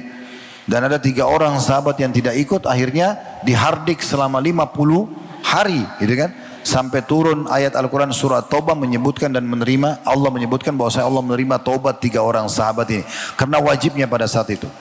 Subhanallah, di peperangan ada orang munafik yang sempat ikut. Lalu di tengah jalan Nabi SAW sempat kehilangan unta beliau. Ini salah satu kejadian. Cukup banyak kejadian di perang Tabuk, salah satunya itu. Nabi SAW kehilangan unta. Maka pada saat itu Nabi SAW bilang kepada para sahabat, coba cari unta saya. Waktu mendengar ini, Nabi SAW ada di satu kemah, dan di kemah itu ada satu orang sahabat punya kemah di sebelah kemah Nabi. Tapi dia lagi tidak di kemahnya, dia lagi ada di kemah Nabi Muhammad SAW. Waktu tersebar berita, carilah unta Nabi. Ada satu orang munafik di kemah sebelahnya kemah Nabi ini bilang, apakah ini yang mengaku sebagai Nabi? Masa untanya aja hilang dia nggak tahu di mana? Dia sengaja, orang munafik selalu begitu, ya, mencari masalah supaya kita tuh benci kepada Allah dan Rasulnya. Dia bayangkan kalau kita hadir di saat itu, apalagi kalau imannya masih lemah. Nabi kan bilang, unta saya hilang, cari unta saya. Orang munafik ini tunggangi langsung. Inikah yang mengaku sebagai Nabi? Masa Nabi nggak tahu untanya hilang di mana? Bukankah kita bisa terpengaruh? Sangat bisa terpengaruh, gitu kan? Tapi subhanallah, Allah selamatkan orang beriman pada saat itu. Subhanallah, waktu orang itu mengucapkan di sebelah kemah Nabi, dan Nabi di kemah beliau mengucapkan suruh cari unta, pemilik kemah ini yang ada di kemah Nabi pulang ke kemahnya. Lalu dia bilang, tadi Nabi SAW suruh cari untanya, tapi Nabi sempat bilang, kenapa ya ada orang yang mengatakan inikah yang mengaku Nabi, sementara untanya aja hilang, dia tidak tahu. Nabi cuma bilang begitu. Nabi punya adab dan akhlak, walaupun itu orang munafik beliau tidak sebut namanya. Maka waktu pemilik kemah itu keluar dari kemah Nabi, masuk kemah dia sampaikan berita itu. Orang-orang di kemah itu mengatakan, yang tadi Nabi bilang itu, yang ucapin ini orangnya. Ini orang tadi yang ucapin. Langsung Nabi SAW diberitahukan wahyu kalau itu betul ada. Maka Nabi SAW mengatakan, ya, carilah. Memang saya manusia biasa, saya tidak tahu yang gaib, tapi wahyu telah turun menyampaikan kepadaku, untaku ada di lembah ini dan itu, tali kekangannya terikat di ranting pohon, pergilah dan ambillah. Maka para sahabat pun menerima dan mendapat informasi, lalu kemudian mencari unta dan mendapatkannya. Jadi mereka suka sekali mencari masalah-masalah. Mereka suka sekali mencari masalah-masalah. Dan seperti itu kurang lebih gambaran mereka. Begitu juga pada saat perang Khandaq. Nabi SAW dipanggil oleh sahabat karena menghantam batu dengan keras. Ya, pada saat itu batu nggak bisa pecah. Mereka bilang, ya Rasulullah tolong lihat. Dalam riwayat Bukhari Muslim gitu ya. Maka Nabi SAW menghantam dengan, ya, alat, pecah batu tersebut, kemudian keluar cahaya yang terang, beliau takbir sampai 3 kali. Lalu beliau menjelaskan kalau kerajaan Syria, negeri Syam, ya, Persia dan Yaman akan ada di tangan umatku, gitu ya. Atau aku diperlihatkan wilayah-wilayah ini akan menjadi wilayah kekuasaan umatku. Nah, waktu itu teman-teman sekalian, kita perlu kasih gambaran sepintas, ya. Kalau kita gambarkan meja ini adalah kota Madinah. Kota Madinah, di kiri kanannya dikenal sampai sekarang dengan Harra Syarqiyah dan Harra Garbiyah, wilayah timur dan barat, ya. Itu ada batu-batu hitam yang tajam. Itu dulu memang dijadikan sebagai bentuk perlindungan untuk kota Madinah. Dari timur dan baratnya tidak bisa diserang. Karena orang dulu kan tidak ada pesawat, orang menyerang melalui darat itu susah sekali dilewatin oleh orang pejalan kaki dan kuda ataupun unta, gitu ya. Karena besar sekali wilayahnya. Jadi itu kota Madinah. Kalau misalnya, mohon maaf saya kasih gambaran, kalau handphone ini kota Madinah, di atasnya, di utara itu adalah negeri Syam, Palestina, Jordania, Lebanon dan Syria. 4 negara ini, negeri Syam. Di utaranya, di selatannya Yaman. Di timur dan baratnya ini, Madinah itu ada Harra Syarqiyah, Harra Garbiyah, wilayah timur dan barat yang penuh dengan batu-batu hitam. Mekah itu kebetulan berada di selatan Madinah, di bagian bawah. Makanya waktu mereka mau nyerang Madinah yang dikenal dengan perang Khandaq atau perang Ahzab, mereka tidak bisa dari timur, dari barat karena penuh dengan batu-batu hitam. Mereka juga tidak bisa manuver ke utara karena terlalu jauh negeri Syam. Jadi mereka hanya bisa serang dari selatan. Makanya parit dibuat di selatan, di bagian selatannya kota Madinah. Dibuatlah parit, ide dari Salman Al-Farisi radhiyallahu anhu. Yang jelas dibuatlah parit tersebut yang membuat orang tidak bisa lewat gitu ya. Waktu itu jumlah laki-laki yang punya kemampuan perang maksimal 1000. Semuanya diwajibkan oleh Nabi SAW berada di khandak, di parit. Nabi SAW perintahkan harus per 10 meter ada sahabat yang menggali dengan beberapa temannya sampai parit itu berhasil digali. Dan itu tentu ada kisah panjang tentang masalah perang Khandak. Anda bisa kembali ke kajian Sirah Nabawi kami membahas tentang perang Khandak panjang lebar. Dan surah Al-Ahzab banyak bicara juga tentang masalah peperangan ini. Yang jelas teman-teman sekalian, pada saat itu ada beberapa sahabat mereka ketakutan karena pasukan ini dikenal dengan pasukan Ahzab. Surah Al-Ahzab artinya kelompok-kelompok. Surah nomor 33 dalam Al-Quran, karena terkumpul 10.000 pasukan berkuda semuanya dari berbagai suku-suku Arab. Quraisy menyumbang 4.000, Ghatafan 4.000, Yahudi dari Khaybar menyumbang 1.000, dan dari suku-suku kecil yang lain juga menyumbang. Intinya terkumpul 10.000 pasukan. Umat Islam cuma 1.000 dan Madinah lemah pada saat itu. Maka para sahabat merasa khawatir. Wajar, normal, manusiawi gitu ya. Pada saat itu ada sahabat yang lagi waktu dia menggali parit, menghantam batu nggak bisa, lapor ke Nabi. Maka Nabi SAW datang, kemudian Nabi menghantam batu itu dan keluarlah cahaya sampai 3 kali dan beliau bertakbir, beliau mengatakan, ketahuilah, kurang lebih kesimpulan hadisnya adalah nanti negeri Syam, Persia dan Yaman akan menjadi di bawah kekuasaan umatku. Apa kata orang-orang munafik? Waktu dengar itu, Nabi yang bilang. Mereka bilang apa? Lihatlah orang ini, maksudnya Nabi Muhammad SAW. Sungguh berlebihan sekali. Ini konyol ini. Berlebihan mengatakan ya akan menaklukkan nanti negeri Syam, Persia. Ini kerajaan-kerajaan besar di masa itu. Negeri Syam dikuasai Romawi, Persia kerajaan besar. Dua negara adik kuasa di saat itu. Yaman pun wilayah yang berkuasa besar. Ya, ada turunan Tubba atau kerajaan Yaman gitu ya. Mereka mengatakan waktu dengar Nabi bilang nanti akan kita kuasai dan itu, mereka bilang, lihat orang ini sungguh berlebihan sekali atau konyol. Salah seorang dari kita bahkan tidak merasa aman pergi ke tempat buang hajat, tetapi ia berbicara tentang menguasai dunia. Ya, itu Allah sebutkan di dalam Al-Quran.